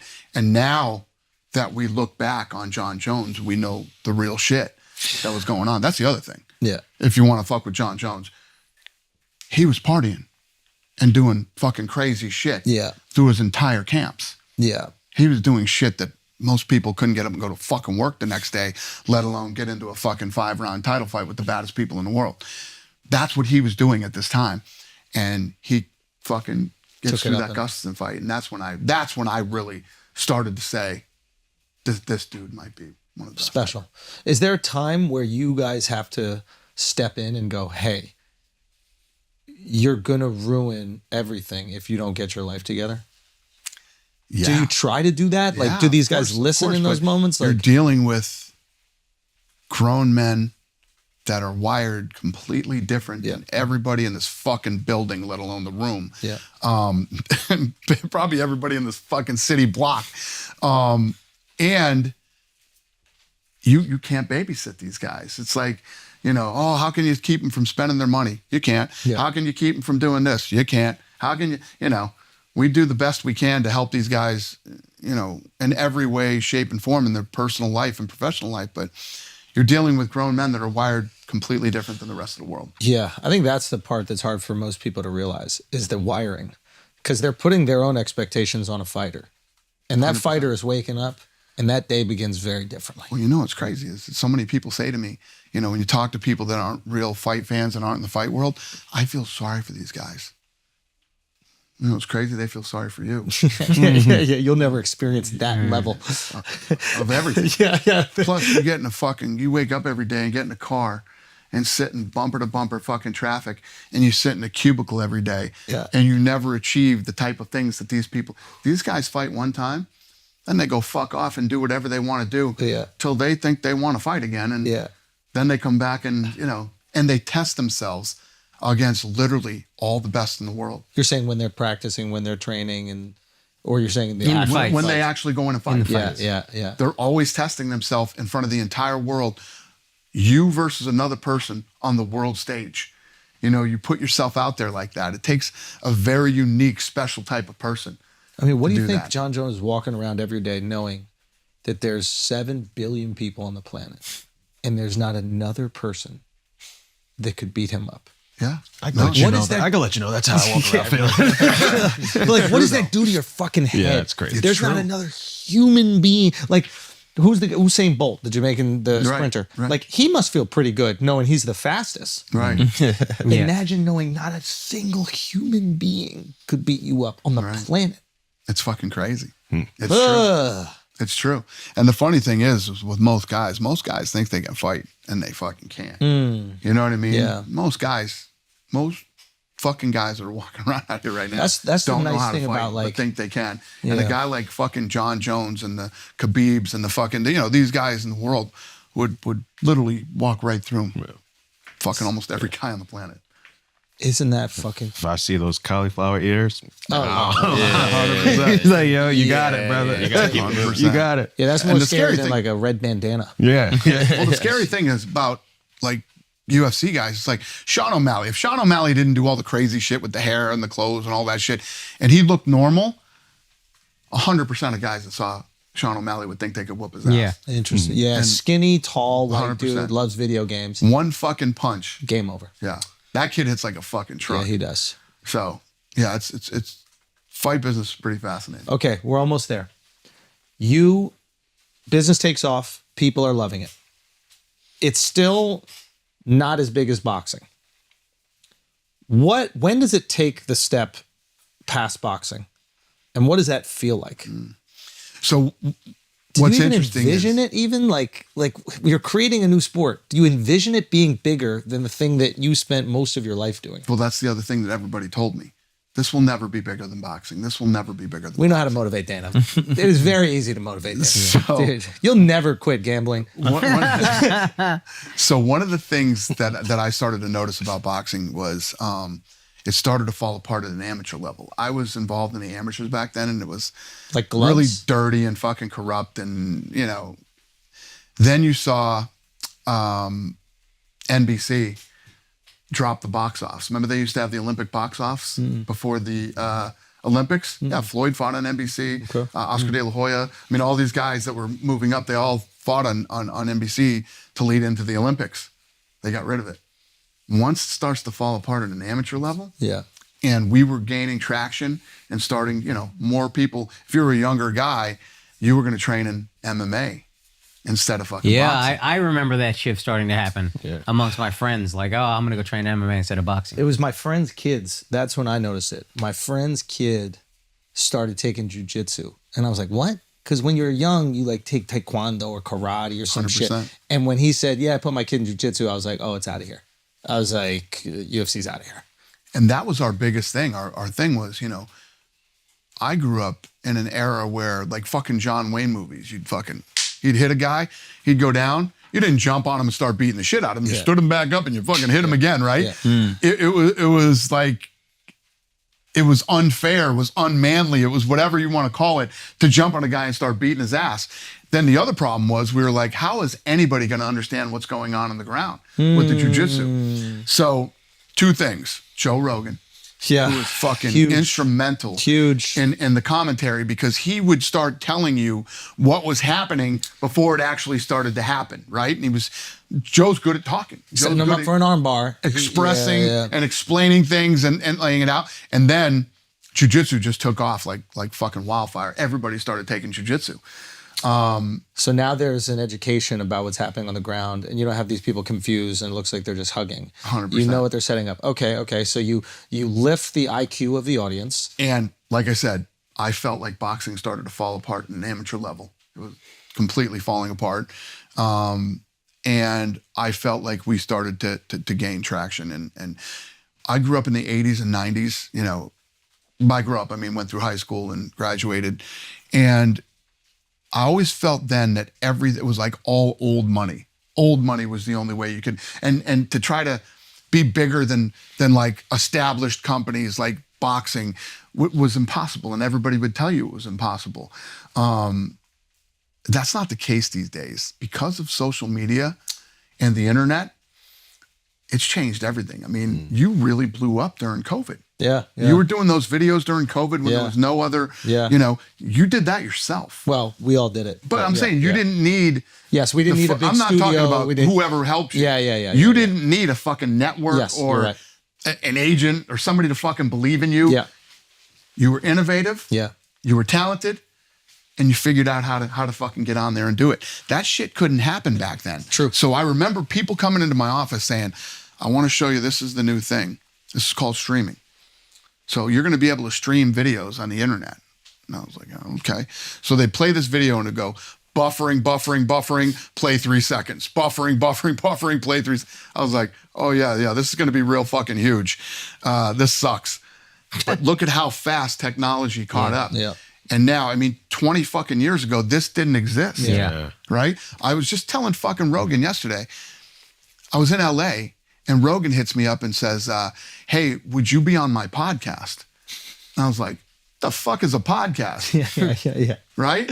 And he explained it to me. We shoot these shows and we just put them up on the internet. I'm like, okay, good luck with that. Yeah, I'll come do your podcast. He's the biggest fucking podcaster in the world. And now all I do are fucking podcasts. And podcasts are like the new, leading up to a fight, I would do all this media. I'd go on radio tours and do the morning news and do these shows. Yeah. Now it's all podcasts. This is the new media. Mm-hmm. So if you look at all the disruptors that are going on in the last 20 years, if you'd have told me 20 years ago, taxi cabs were going to go away, I'd be like, you're out of your fucking mind. That business is going to be here till the end of time. And the list goes on and on and on. There has never been more opportunity in this world than there is right fucking now because of technology. It's fascinating. Yeah. And to me, when you look at my business, if you look at my business, right? Everybody, I always got to hear, that's the other thing. The UFC has peaked. Pay-per-view's dead. Fucking all the fucking shit that these people talk that they have no idea what they're fucking talking about.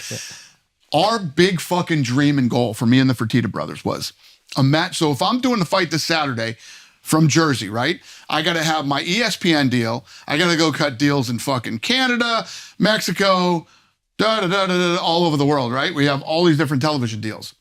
We're getting to a point now, when I grew up, there was Channel 3, Channel 5, Channel 8, and Channel 13. Then by the time I was in high school, there was cable. We had like 33 channels. Then there was a billion fucking channels, right? Now streaming.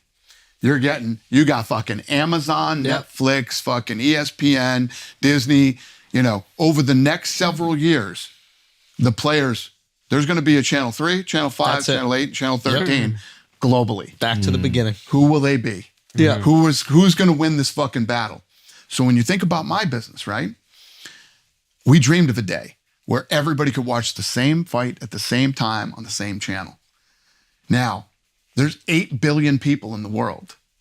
What's the fucking ceiling on this? Holy shit. What's the fucking ceiling on this? It's massive. Yeah. That's the shit that gets me up every fucking morning. And then again, I bring it back to Power Slap. When you talk about Power Slap, you have a lot of people that go, I fucking don't like it. I hate it. I don't give a fuck. There's 8 billion people in the world and lots of other people fucking like it. You know what I mean? Yeah. It's fucking complete game changer with streaming. Yeah. In 16 months, this thing has become a global fucking business. That's what's so fascinating. And how much time you have become a global fucking comedian. It is because of crazy. fucking streaming Absolutely. and the internet. All right, guys, let's take a break for a second because I got to tell you about the best wallet in the business. Obviously, it's Extra, okay? I'm telling you this right now. Not only is it look sleek, let's not even talk about the looks. Obviously, it looks great. It's going to be smooth. You don't got the George Costanza where you got everything falling out all over the place. This one right here comes with a $2 bill. Just this one because it's Alex's. The things that I like about this wallet, one, you're never going to lose it. Okay? You're never going to lose this wallet. Even if somebody steals it from you, you're going to be able to track them. Tracking the person that steals your wallet, tracking your wallet when you leave it somewhere, drop it somewhere, you left it at a game, you left it at the gym, you know where it is at all times. Matter of fact, you can bait people. You can leave it on a park bench, somebody steals it, you just follow them to their house, rob them. There's so many good benefits that come with this wallet, okay? Father's Day is coming up. Great gift if you don't know what to get for your boy who has just become a dad, I don't know.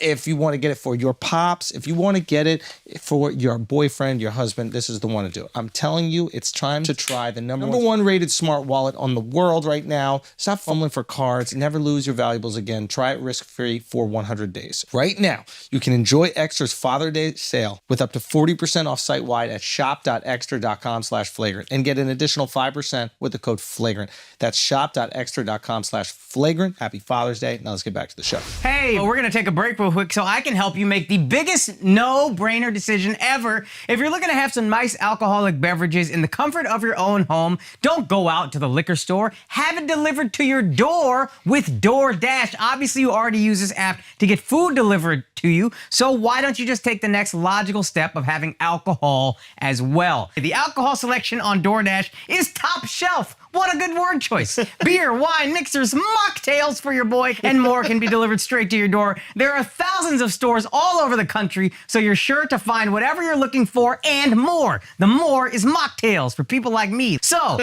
whether you want to have alcohol delivered to your own home or even send someone a nice bottle of something as a gift, using DoorDash is a no-brainer. So get your drinks in hand without lifting a finger with DoorDash. And use the code FLAGRANT to get 25% off up to $15 in value when you spend $35 or more on drinks through DoorDash. This is for eligible users only. That means if you're 12 years old, this don't apply to you. Terms apply. Like I said, you must be 21 plus or older to drink alcohol. Drink responsibly. Delivery and promotions available only in select markets. Yeah. Are there some cultures that make it difficult to break into, either on like a social level or like a political level, like into India or even China? Yeah, but it doesn't, you know, one of those crazy. We've been trying to get India, the UFC in India for a long time. Just, you know, and that power slap is fucking massive in India. Is it really? How can you slap? Massive. In India, Southeast Asia, fucking China, Brazil already has like 2 knockoff leagues down there, and it started in Russia and Poland. Why is it so big in India? Yeah, do you have theories? Did you ever see the thing that they do where they run and slap each other? Yeah. I mean, that's like a sport there. It's like a wrestling, a form of wrestling or something. Yeah. And here's the thing about power slap. It's like, to some people that aren't, like you guys have embraced the UFC and the, you know, the fighting culture and learned a lot about it. To other people that don't know, they still don't know what's going on in the ground and things like that. Everybody knows what slapping someone in the face Yeah. is. It is the 100-meter dash of fight sports. Yep. Everybody has slapped someone in the face. Everybody's been slapped in the face. Yeah. Everybody gets it. Yeah. And it's fun, snackable fucking content. And, Yeah. and now you got the people doing like see the guy where the head spins around. Yeah, that and was then the other crazy. guy with the robot. And you can't, those aren't even included in our numbers. Those are doing hundreds of millions of views. Yeah. How do you find those guys? Like, how do you find the power slap guys, and how do you train them? So originally what happened was, this did exist at a lower level. So what I did is I just went in and bought up all the fucking leagues that were already happening, brought those guys into power slap, right? And now that there's money in it, like there's real money in this. Guys are buying houses and cars and boats and fucking, there's real money. I got 27 fucking sponsors in power slap. So once real money comes in, people start taking it seriously. These, again, in the early days of MMA, these guys were fighting for free. They didn't get paid. It actually cost them money to fight in the UFC, right? Or these other organizations. These guys were doing it for free. Wow. Now they're making money at it. Now guys come in and get evaluated at the PI. They're going through, you know, training, and you know, it's all about torque and velocity and speed and all this shit. So once you make it a real sport and money becomes involved, everything, the level just starts to go like that. Are there any UFC guys that want to go try it? We have an announcement coming out soon, actually, within the next couple days. Wow. But I didn't even think you're going about to that. start Good to question. see other athletes from other sports, and you know, Shot put. I was just gonna ask, like, have you got celebrities or influencers involved? that'll happen. Did he maybe? But imagine, you know, Like imagine any- college football. How many badass fucking powerful athletes there are in college football that don't make it to the pros, and you know, you can make real money here. Wow. Like Are there some Drake and Kendrick just Are there some people, like, if I was like, because I haven't watched a ton of power slap. If I was interested in getting into it, is there a specific face off, or is there a specific guy that I should be looking at? So what's starting to happen now is, if you watch the reality show that we have on it, our reality show's done 40 million fucking views online. You know what I mean? So the guys that we have that coach, when we do the reality show, we have guys that are coaches. So what's starting to happen is like the early days. I don't know if you guys know this much about MMA, but in the early days, there were only a couple places you could go train for MMA. Pat Miletich had a camp that he was training people from, AKA, which is where Habib and Cormier and all those guys came from. And who was the other big camp at that time? There were like 3 of them. Okay. So it was very incestual in that they were all training together at some point and going to different things. Now, I mean, it's fucking everywhere. Yeah. And you're going to see that now in Power Slap. There's going to be camps where you go and then eventually it will grow and get bigger and bigger and bigger. It's literally, it's fucking identical. Everything is identical to when we started the UFC. Is there a way to defend at all in it? So can you strengthen your neck? Can you strengthen your like that F1 I don't do, but they do. So at good the PI, comparison? Wait, what'd you say? it was Well, what, F1 drivers, like they do a bunch of like neck. that's work exactly to what be these strong. guys are doing. So- Neck so, work, neck work, Jaw. work on your shoulders and traps, face, all that stuff. Because the idea is you're just allowing yourself to get hit. You can't do anything in defense. This will evolve, and the training will become, Yeah, as there's more money, and you're going to get more guys that you're taking serious. 100%. Yeah. And the big problem with the UFC in the early days is that there was no real training for mixed martial arts. You had fucking guys that were kickboxers, guys that were wrestlers. Then they were like, well, how does it all blend together? What they used to do is they used to have a kickboxing class, a wrestling class, a jiu-jitsu class, that they'd have to run all around town. And then they started to build these camps. Yeah. And then the training evolved to MMA training that it is today. And it still continues to evolve. Yeah, but it is cool that you see guys that come up with MMA as their discipline. Right. Like it used to be singular discipline. I 100%. feel, as a kickboxing guy that learned these other things. So true. And now there are guys who are MMA guys, and almost like instinctually they're rolling into wrestling, into striking. Yeah, it's And kinda now cool there's to see. camps that are all over the world. Yeah. You had 3 fucking camps when we bought this. Even with Izzy's camp, like you look at 100%. Look at what they've done in a very short amount of time. Place in New Zealand. Absolutely right. I remember the first time that I went to London, there was like one guy who had this little tiny fucking gym as big as this place that he was trying to train MMA guys out of. Now, look at where the sport is. Yeah. When we went to Australia for the first time, which is a perfect example of what you're saying, there was one fucking guy in the country, Elvis Sinisic, that knew MMA, and that was it. Him and his buddy that he trained with, Anthony, I can't remember Anthony's last name, but there were 2 guys in the fucking country, right? Now there's multiple world champions out of that fucking area, and tons of people in the top 10, etc. Like that overnight. So wait till Power Slap's been around for 5 fucking years. And you I'm feel 15 like months in. Yeah. Question. Wait and see the difference in 5 years. Is this in addition to all the time you have to UFC, you're just adding to your workload, or are you offloading stuff? How is that? Yeah, no. So I own Power Slap with the Fertittas brothers, and I called those guys up and said, I'm into this fucking slap thing. I think we should do this. You in? He goes, I'm fucking in. So we did it again. And we also own a company called Throw One, me and the Fertittas brothers, which is Ridiculousness that's on MTV. We own that. We own SLS Skate You can't League. fucking miss, huh? we own Nitro Circus. Yeah. And we own Travis Pastrana's Nitro Cross, which is electric car racing. We're actually, after 4th of July, I do 4th of July at my house in Maine. I'm flying to NASCAR, and we're doing a deal with NASCAR. Oh, nice. We're going to be the electric series for NASCAR. Wow. Yeah. Oh, that's We're cool. working on that deal right now. So is your passion building businesses? I like taking niche sports. You know how many times I've been offered deals like, hey, we got an NBA team coming to Vegas. We'd like to talk to you. We got this and that. So those kind of businesses, like, are for they're like toys for multi-billionaires, right? Multi-billionaires buy these things and they lose money on them. So is it, For but the equity grows 15. over decades. And then when they fucking die, the family sells the fucking team. Yeah, Or, yeah. or Cuban just sold, he bought it for a few $100 million, Yeah. for a few billion.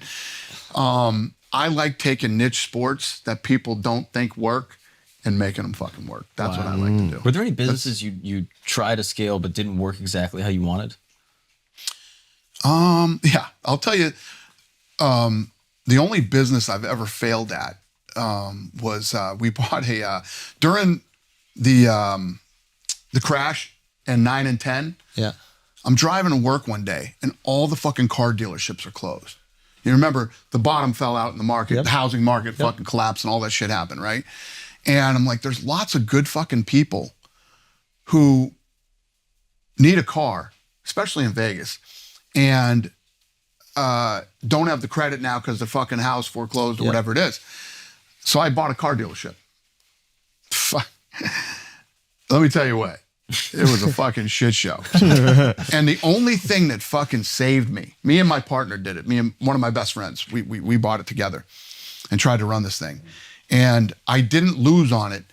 And the only reason I didn't lose money was because I bought the fucking land. So I bought the dealership itself. Yeah. I bought it outright. Like and McDonald's. I own the dealership. Yeah. Getting fucking murdered on the car side of the business. What right? were the Just cars? Fucking murdered. Huh? What was the brand of car? No, it was used cars. So You could sell it. It was a used car dealership, yeah. And we're getting fucking murdered, right? People are fucking taking the cars and not paying for them, so we got to go fucking repossess them. Yeah. And before we get it back, they destroy the fucking car. So it is the shittiest, dirtiest business. You wonder why when you go into these car dealerships, these guys the people selling it. I'm telling you right now. You need Jon Jones to repo. Because the people you fucking deal with that fucking will not pay their car payments are unfucking believable. And they'd rather destroy the car than fucking pay for it. So we're getting fucking murdered. So we decide an exit strategy to get out of it. Now the world changes and everything starts to go this way again. And I own the fucking land. So when we sold the car dealership, we made all our money back. On the land itself. Yeah. So somebody just got rid of the car dealership. 100%. What did they build there? Do you know? If real estate didn't go back like this, Yeah. I would have got fucking that's the death. thing about You real should have estate. turned those cars into MMA rings.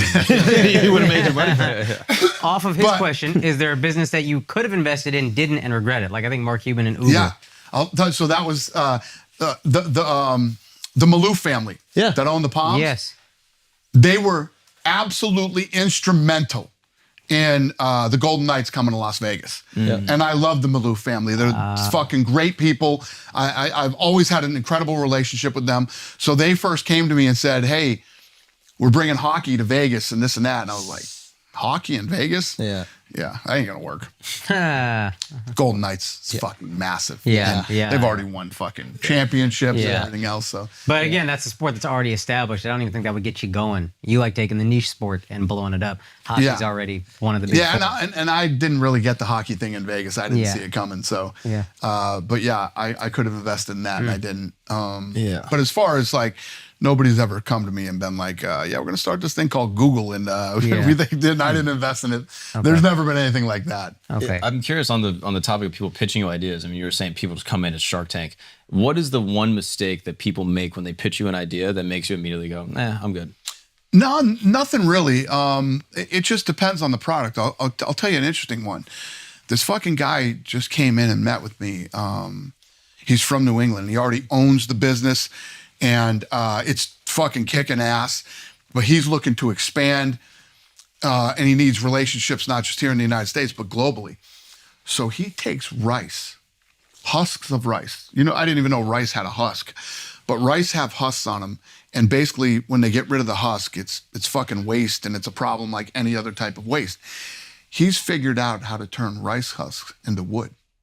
So you wouldn't know the difference between a fucking real wood floor or wood paneling in the house or roof or whatever from the wood that's made from this husk. Like he could do that. I don't even know what the fuck that is. I've seen this. They've done it with like sugarcane paper. Like all waste from agro is like huge. If they could like solve that, you're saving. So what's starting to happen is we're starting to get to a place in the world where the population and everything, if we keep fucking smoking trees the way that we are, you know what I mean? We're going to have a fucking problem 50 years from now. It's going to be a fucking huge problem for humanity and the planet. And this guy has figured it out how to do. And the bigger problem is like Saudi Arabia and Abu Dhabi and these countries like that are expanding and like building these fucking unbelievable places.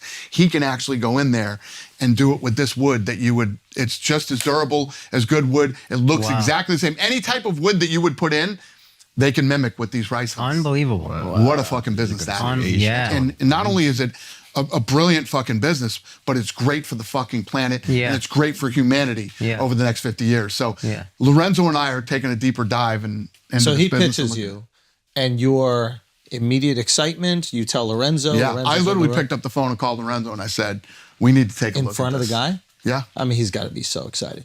Is he, Well, the guy has a real business now, but this guy has something really special. This can really be be big. So that is the excitement. At the end of the day, you are an entrepreneur that loves building businesses, especially when people think that there's no chance. Yeah.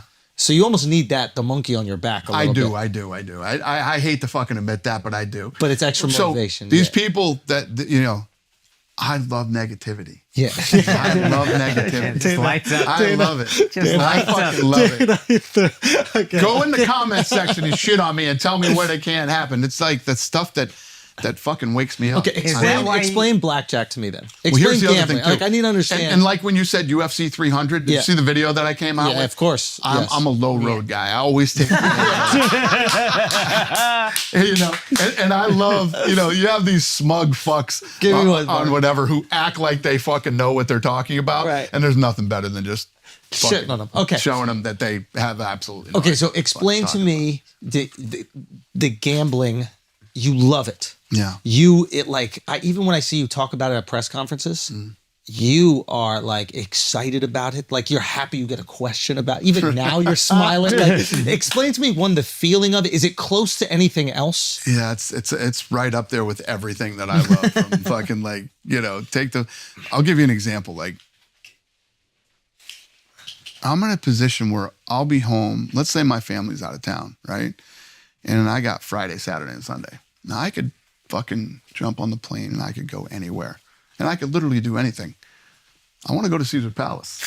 That's what I want to fucking do. So And throw down. I literally fucking go in there. And what I love about Caesar's is Caesar's, when you're a fucking big player, like Caesar's treats big players right, you know? I didn't like the setup I had. They literally built a fucking room for me. Is this the room that we see in a lot of like That's Red YouTube Rock. videos? The Fertittas, every casino the Fertittas open, they build me a room. Every fucking casino. Okay. So they literally Fire. built me this fucking room. Like Caesar's is old school. They don't have TVs. They put a fucking TV in there, literally like a fucking embedded in the wall. And like overnight, they come in and do this shit. I didn't like the fucking chair I was sitting on. They got me like one of those gaming chairs, you know, for kids that play video games for fucking hours. You know, exactly.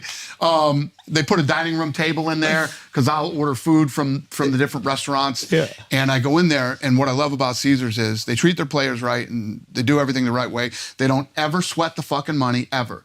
What does that mean? You'll go into some of these casinos, and if you win, the fucking pit bosses have shitty fucking attitudes, and it's always negative, and they're always trying to.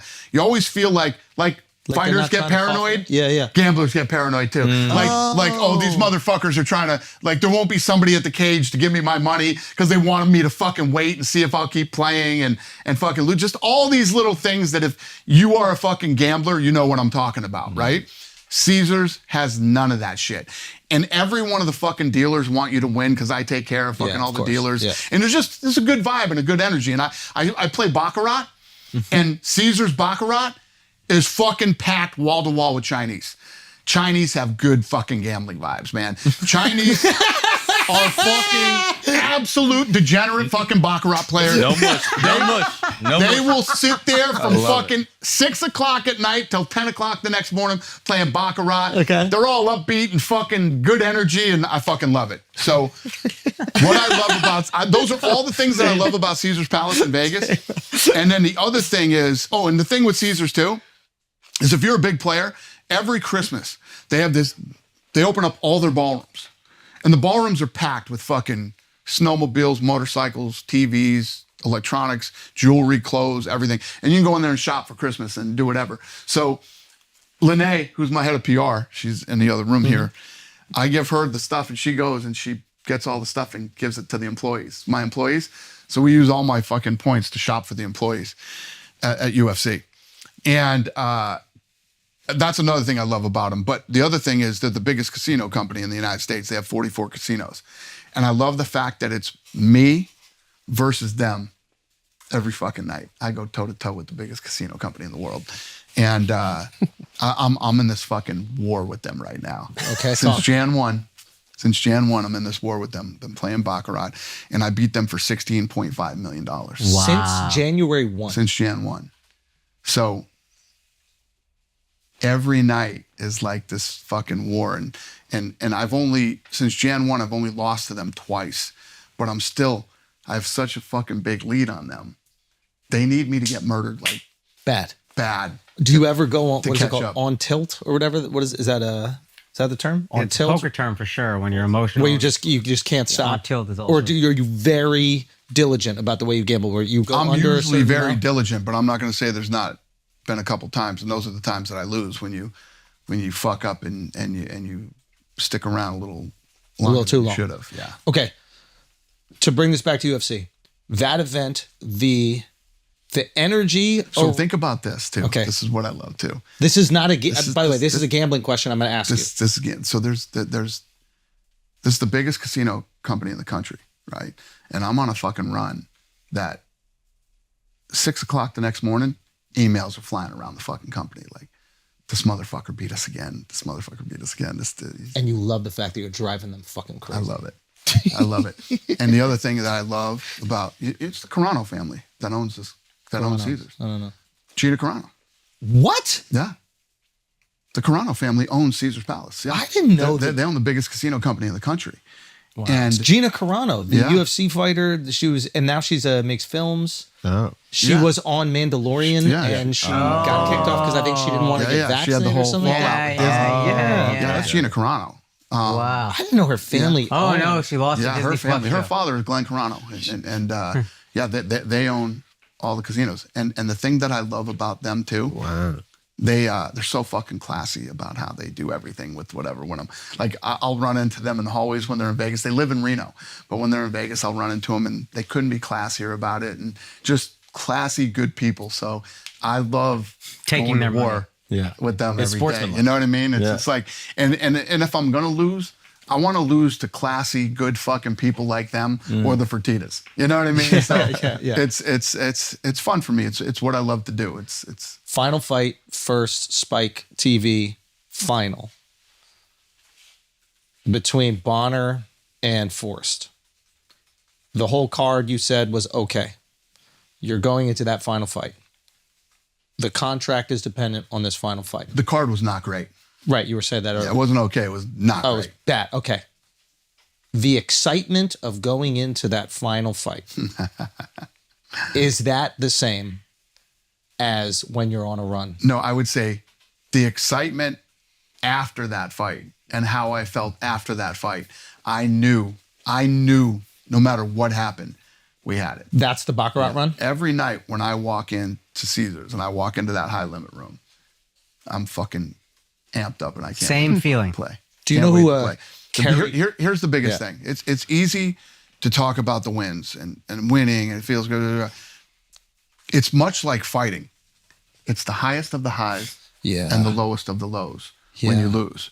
But I've been gambling for so long that I've been able to manage that. Like when I get my ass kicked, some people can't handle it and they go into a deep, dark depression and they all this shit. I don't give a fuck. I get up the next day. I look at 2024 as a war. Okay. This year is a war for me. And these are all little battles that are fought inside the war. Some nights I win, some nights they win. But where do we end up at the end of the year? And it's just, it's what I really, really love to do. Have you beaten them Fun for me. for a year?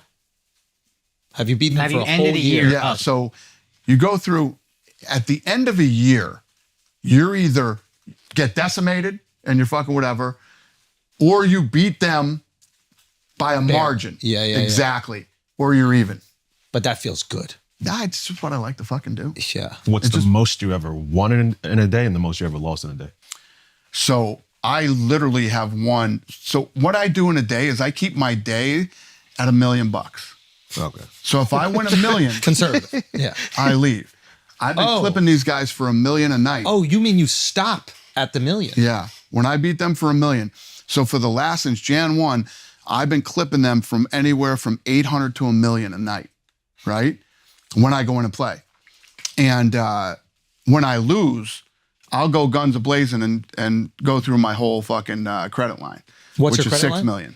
Whoa. Wow. Yeah. You've lost 6? Yeah. Do you know how much you lost? Hold on. Let's stop here. No. All time, I don't know. The wins and losses, me and Hunter were talking about this the other day. All time wins and losses. And you're talking,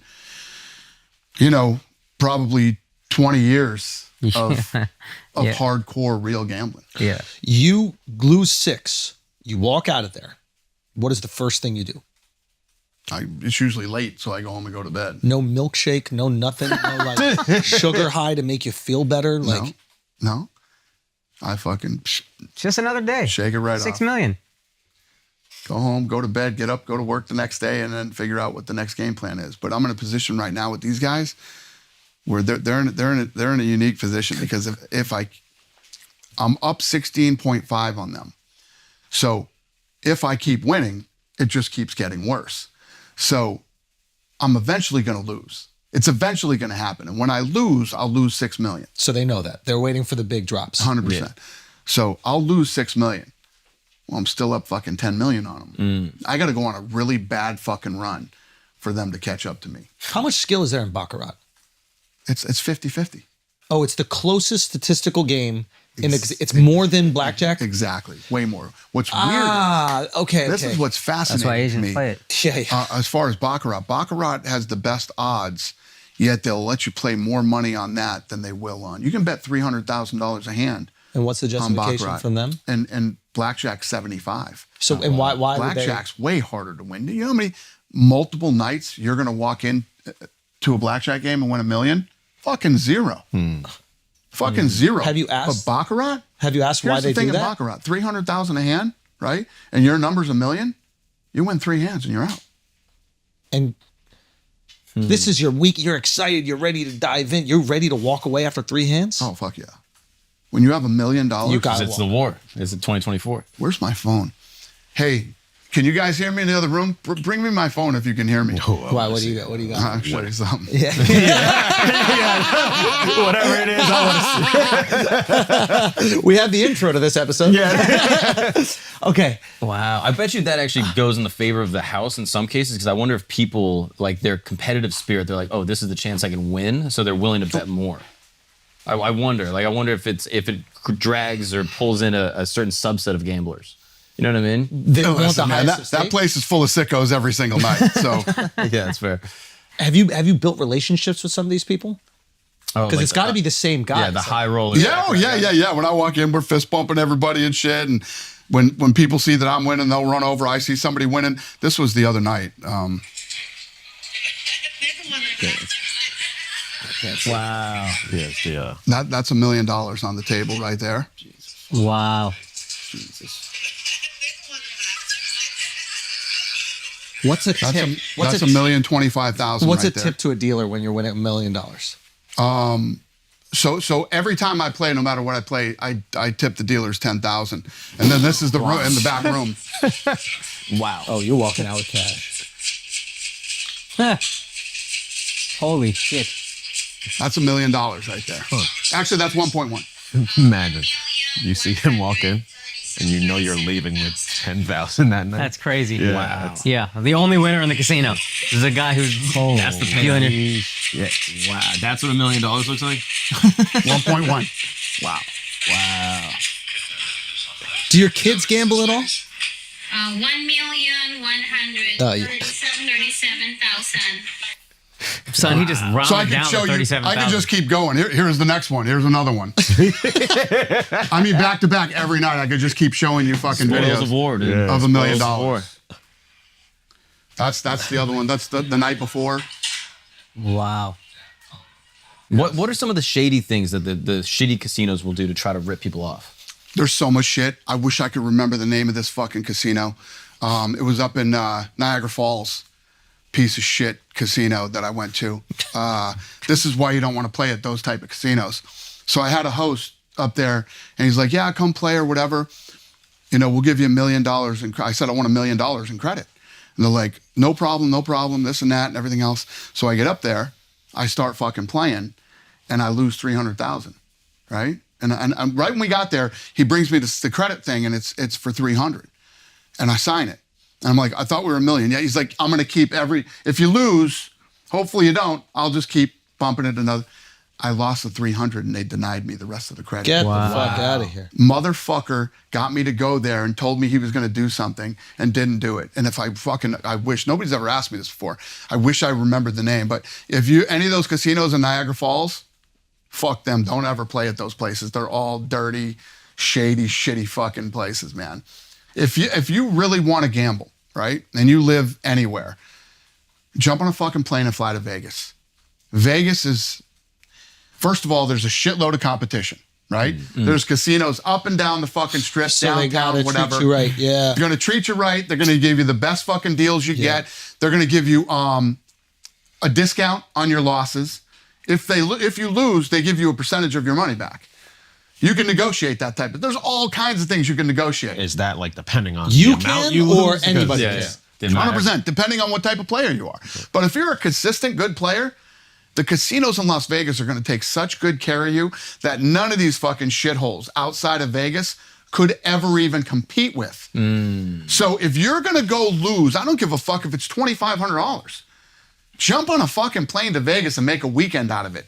They'll treat you better. And you have your odds are better of winning. I didn't realize that makes the sense. casinos could actually be shysters about it. 100%. Well, Mickey Mace, he like exposed a lot of like games and stuff. I've seen him on YouTube. Have you seen that guy on YouTube? No. And he says that he found a way to game Baccarat. And that some casinos have like banned him from it. Because there are different ways to do it with blackjack. There are guys who like counted cards and stuff. I read a book about this a Not while in back. Vegas. They ain't banning you in Vegas. Even the ones that they say they banned, that I'm banned from. Yeah. What banned means is, so the Palms. I beat the Palms for $1.6 million, right? This is years ago. They dropped my credit limit. You know what I mean? So you're not banned, you're not but banned, you can't gamble the way you But want. they're basically saying, beat it, get lost.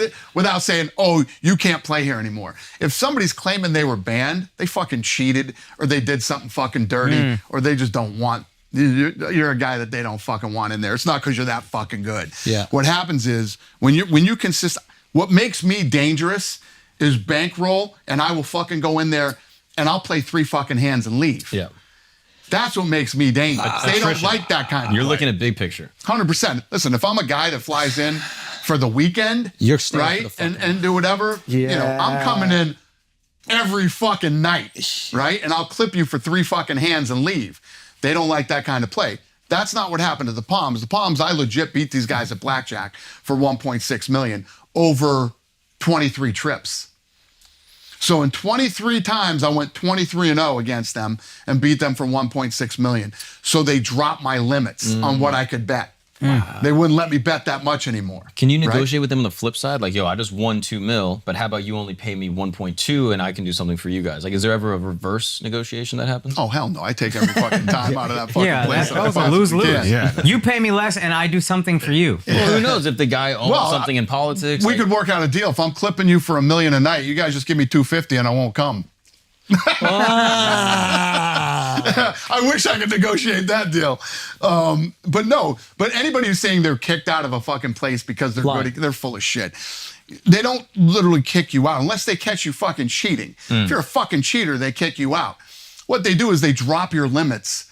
So, it's harder to fucking win. If you can only bet, if you can bet 300,000 a hand and you go in and win 3 hands and fucking leave, right? Consistently. Yeah, fuck that. And they say, you know what? We're only going to let you play 100,000 a hand. Wow. Now, if you lose $1 million, if I lose $1 million playing Baccarat, I'm only 3 hands away from being back up.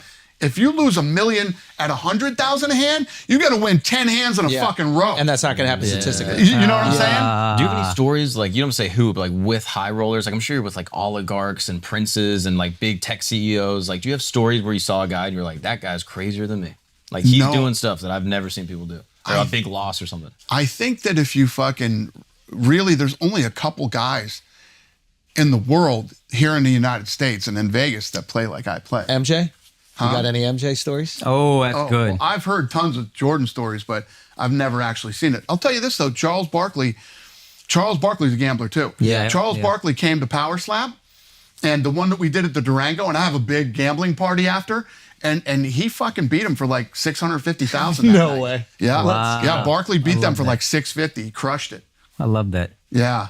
What about? Did you hear that? I don't want it's Well, rumor. these influencers too. Aiden Ross. Yeah. So Aiden Ross comes to Power Slap, and Aiden Ross will play. Fucking Aiden Ross. This kid's what, 22? Yeah. He goes on fucking. He's up $1 million. He's down 750. He's up $1.5 million. Oh my God. In a fucking Power Slap weekend. Wow. Aiden Ross is hardcore. He plays hardcore too. What about? Did you hear the rumor about Bruno Mars? I don't know how much is true about these rumors. Like, There's so many fucking stupid rumors. First of all, you have to put things into perspective. For Bruno Mars to lose that kind of fucking money, right? First of all, what's he worth? You know what I mean? Right. Bruno Mars prints fucking money. I Yeah. mean, the guy has a fucking a show in Vegas. that he plays consistently. Yeah. Have you ever seen Bruno Mars play live? Unbelievable. Unbelievably talented. He's unbelievably It talented. is one of the greatest live shows you will Yeah. ever see. When you're watching Bruno Mars and his team play, you're like, there's no fucking place on earth these guys would rather be than right here, right now. It's incredible, great show. I don't care if you don't know one Bruno Mars song. It's No, incredible. and you do know them. The guy makes shitloads of fucking money, and of course he fucking gambles. I'm Yeah. sure he does. But Yeah. to say that the guy is down this much and he owes the casino, you hear a lot of bullshit fucking rumors.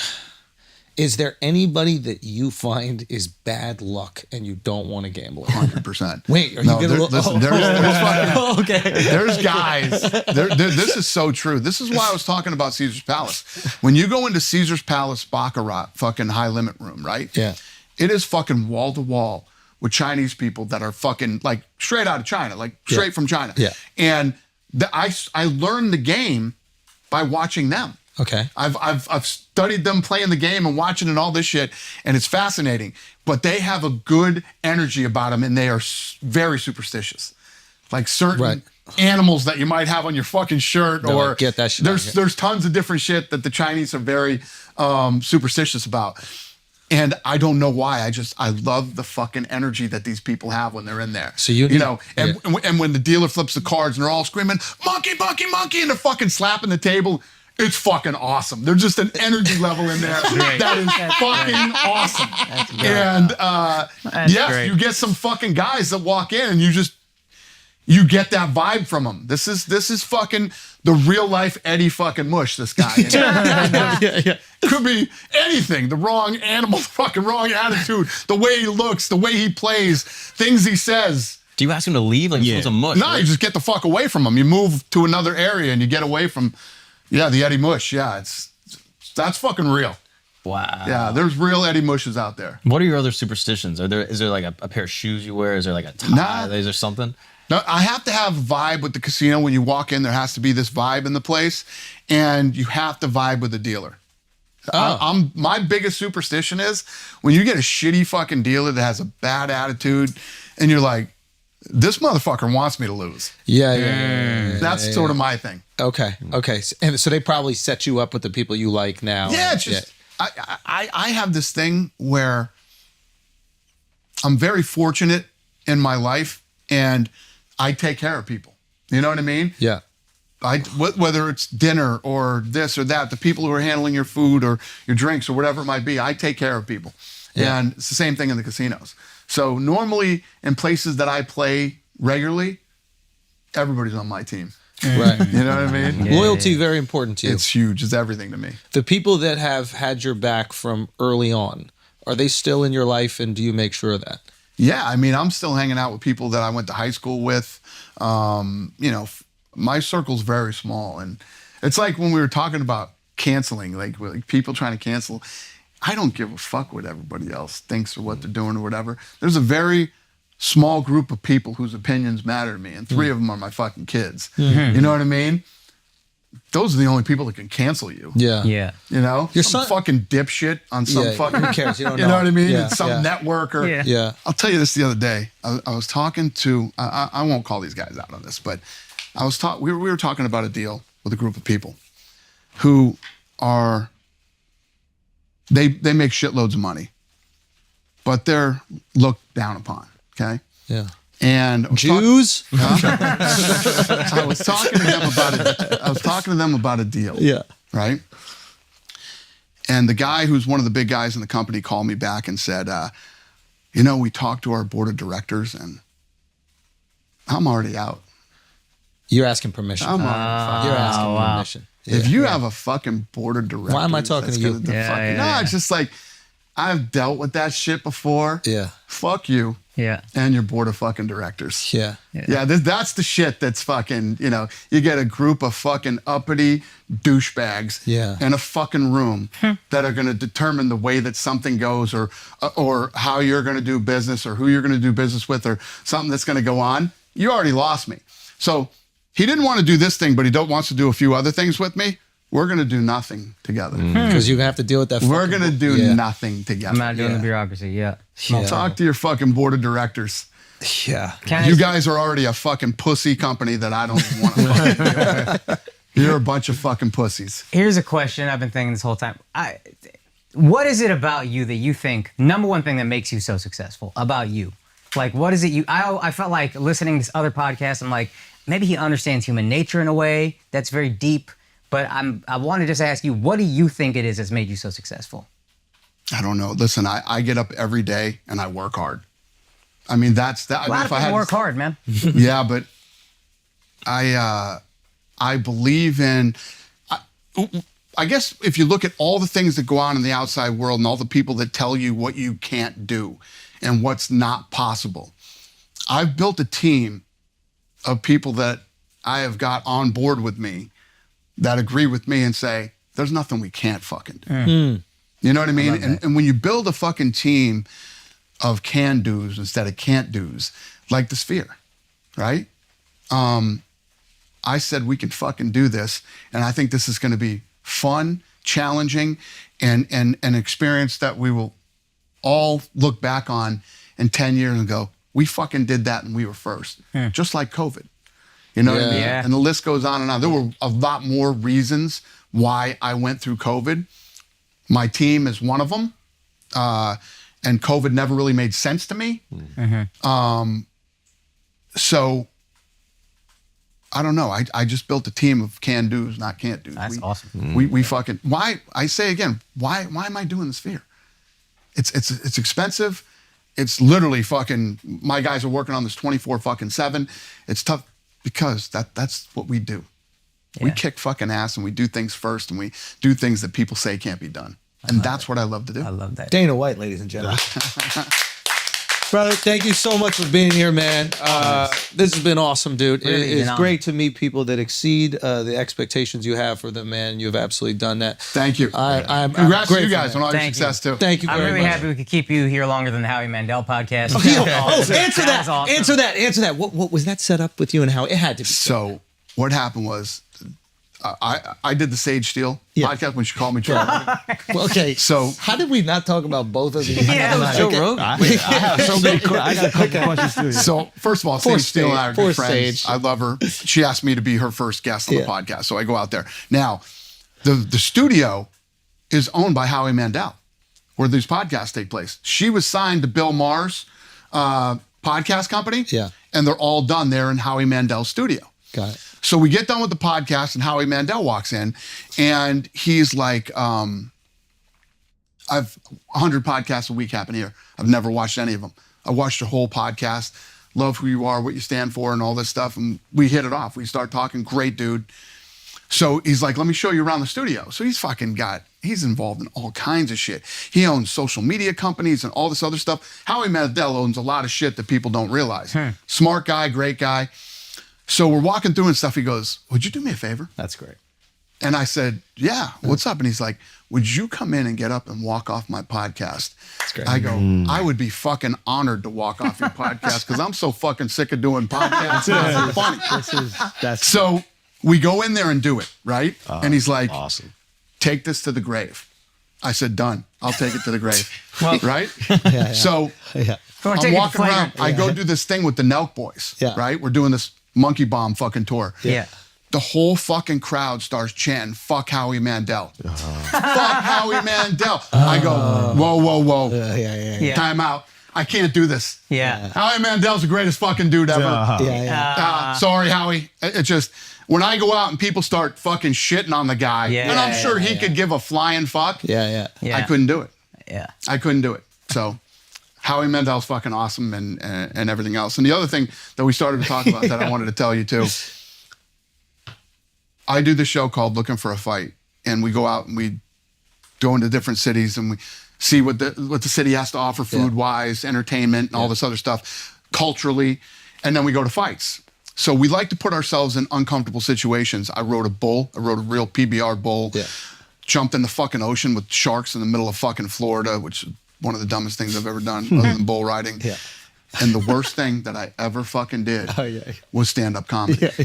So we came up with this thing. I'll never forget it, Dana. Yeah. Me, Matt, and Dean had to write our own jokes. And I was like, this will be fun because we'll go into a comedy club. I've been to comedy clubs. There's fucking 6 people sitting in there. And people are up until like a big comic shows up. There's fucking handful of people in there. And you go up and you tell your jokes.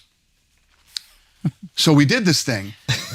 They promoted that we were going to be there. Oh, fuck. The club fucking sold out. Right? This is in LA. Club sold out. We pull up. There's a line down the fucking street.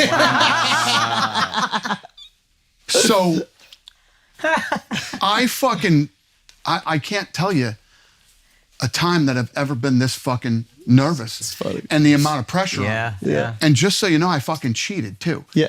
I had Tony Hinchcliffe write my fucking joke. You picked a good one. Matt you picked a good one. Matt and Dean wrote their own jokes and had to get up there. I'm not even kidding you. I public speak all the I'll public speak. I'll be driving to the thing and I'll call my secretary and go, what am I talking about at this thing? Oh, okay. And I go in and do it. Yeah. I've never felt this way before. I almost fainted before I went on fucking stage. Wow. Right? Yeah. So when it was over and I got through it, I'm like, I will never, ever fucking do this again. Until Brady calls me. So thank God I had already had that experience. Oh, yeah. Stand-up comedy is the most underrated fucking thing of all time. Let's go. I've done it all. Yeah.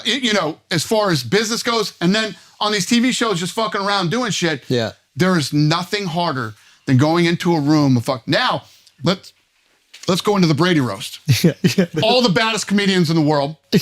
And ones you didn't see. Fucking Chappelle was there. Chelsea Handler was there. Who's the guy from fucking England was there. Oh, Jimmy Carr. Funny motherfucker. Brilliant. Exactly. Yeah. All there too. Yeah. And there's 12,000 people fucking live. Yeah. And then it's your time. And here comes the camera right in your fucking face. Now, here's the thing. If you're public speaking and you fuck up, you recover. You pull it together. Yeah. You fuck up telling a joke, it's a downward death spiral that you will never be able to pull yourself out of because you're not a professional comedian. Yeah. It gets hot. You start sweating. There is no amount of fucking pressure ever in my life. And it's live. I'll tell you this too. You know how much I love gambling, and it's live. Yeah. One time, I had $1 million hand out there between splits and everything else, and the amount of it.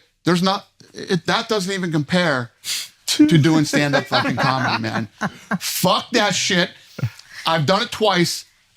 Remember I said it here. You will never see me do any of that shit ever again. You killed it. You won't see me on a road. You killed it. It was fire. It was really good. But you know what I did? I studied to the point of I was starting to go insane. I studied so hard because you can tell some of these people, like even Kim Kardashian, is relying on the teleprompter. Yeah. Fuck the teleprompter. I'm worried. What if the teleprompter glitches or the writing's too small or something fucking happens? I knew my shit inside and out. Do you remember when we spoke before? And so Rogan calls me. Rogan's like, "Hey, Dana wants to run by a couple lines for this thing." I was like, "Yeah, give him my number." Yeah. Well, what happened was you and I were DMing. We were DMing, and you were going fucking ghost on the DM for a minute. And I was like, "Oh fuck, well, I got a roast to do too." Well, Nikki Glaser stole my fucking joke. She didn't steal your joke. You had the same joke. Yeah. But she was going before me, and they went to her and they told Nikki Glaser. They said Dana White has this joke. She goes, "Fuck him, I'm on before him." And I'm like, you're a professional. You have 300,000 jokes, and you fucking learned it that night. You're gonna take my one joke, and I have 3. You know what I mean? I'm like, I'm fucked. I need help. I got to fucking. So it's in the car. It's on the way. He calls me up. He goes, all right, let me just go through these things. And then he goes, fucking Nicky stole my joke. He's like, none of us have even done jokes yet. What are you talking about, Dan? You're before me. I know. You know, she's like, I'm going before him. Fuck him. What's he, you know? So too you bad. told me Tell a me to joke. get another joke. The jokes are all funny. And I remember the first one was the my name's trans and all I get is 60 seconds, Yeah, right? yeah. I remember hearing the joke and I remember I go, listen, he's nervous. I was like, all right, maybe we can work out something else. That's like a 50-50. Either the audience is into it and they love it or not. And I remember I called you back and I was like, hey, I don't know about that joke. I remember you go, Schultz, are you fucking with me right now? I can't take this when you're going to give me a different thing to say in the beginning. And I go, well, listen, I don't want you to bomb. And that joke might be a 50-50. And I think it states that like you don't really care and you don't give a fuck. And then I remember you go, wait, what do you mean? I go, well, they might not laugh, but he says, you're not going to get the reaction you think you're going to get. And I go, oh, I'm going to get the reaction. I know what the reaction. I don't give a fuck. I wanted to come out and just punch everybody right in the face from the get-go. You said, I just want them to know that I don't give a fuck. I was like, oh, well, they'll know that. Dana's okay with 50-50. Honestly, I thought they were going to fucking boo me. Bro, I the was joke ready killed. to get booed. Yeah. It just, the amount of fucking pressure on. No, that you did very You did well. great. I think you did very well. did great. And also a weird situation because your back is to the audience. You're in the great point. Yeah. he's in the front row. Right, so I'm talking to the you can't even deliver to them and see them laughing, Right. which kind of motivates you. So you're laughing. I was talking to the dais. Yeah, which is the hardest people to impress because we're like, We laugh at least. We laugh for a living. Like, Yeah, exactly. no, it was good. Yeah, it was it's fucking good. Let me tell you what, very Never again? underrated. How much pressure? I'm not even fucking joking. Yeah. My body was fucked up for like 3 days after that. Like my body was fucked up. I didn't feel good for 3 days after that. I didn't feel right. It literally, the amount of pressure to get up and tell fucking jokes. Yeah. You know. But you And want you're it telling now. jokes to fucking comedians. Oh, not to mention the fact, let's just say, a handful of the best comedians in the world have been going for an hour before you fucking go up there. Yeah. All right? Yeah. That's also true. And you have to make people fucking laugh. Yeah, they're tired. But the other thing was, with mine, is I didn't want to have that. So I sort of, when something like this happens, what they do is for weeks, when you say yes, you get on calls with producers and comedians and everybody. Now, they're writing jokes for fucking Tom Brady, Gronk, Edelman, fucking Belichick, and the list goes on and on and on, right? Yeah. Mine's 60 seconds. Yeah. I'm not a patriot. I'm not one of these fucking guys. I'm getting the piece of shit crumb jokes that fall on the fucking floor. And most of them are UFC based that most of the fucking people wouldn't understand anyway. I'm like, fuck this shit. I'm not relying on these guys to write. So I went out of house and started fucking, I'm talking to Bill Burr. I'm talking to fucking you. I'm talking to fucking guys that can really guide me and help me in this thing. The Tom Brady running one was great. Yeah. I used to think you were from Boston. Then I saw you run. Yeah. I knew you were from San Francisco. That was great. Bill Burr. Yeah, really? Bill Burr. Let's go, Bill Burr. Bill. Now he's the one to go to. Bill's a man. But it was good shit. I'm glad you did it. Thanks. It was the fucking, it's the And you second sat hardest there thing in the I've line ever of fire. Yeah. That's another thing.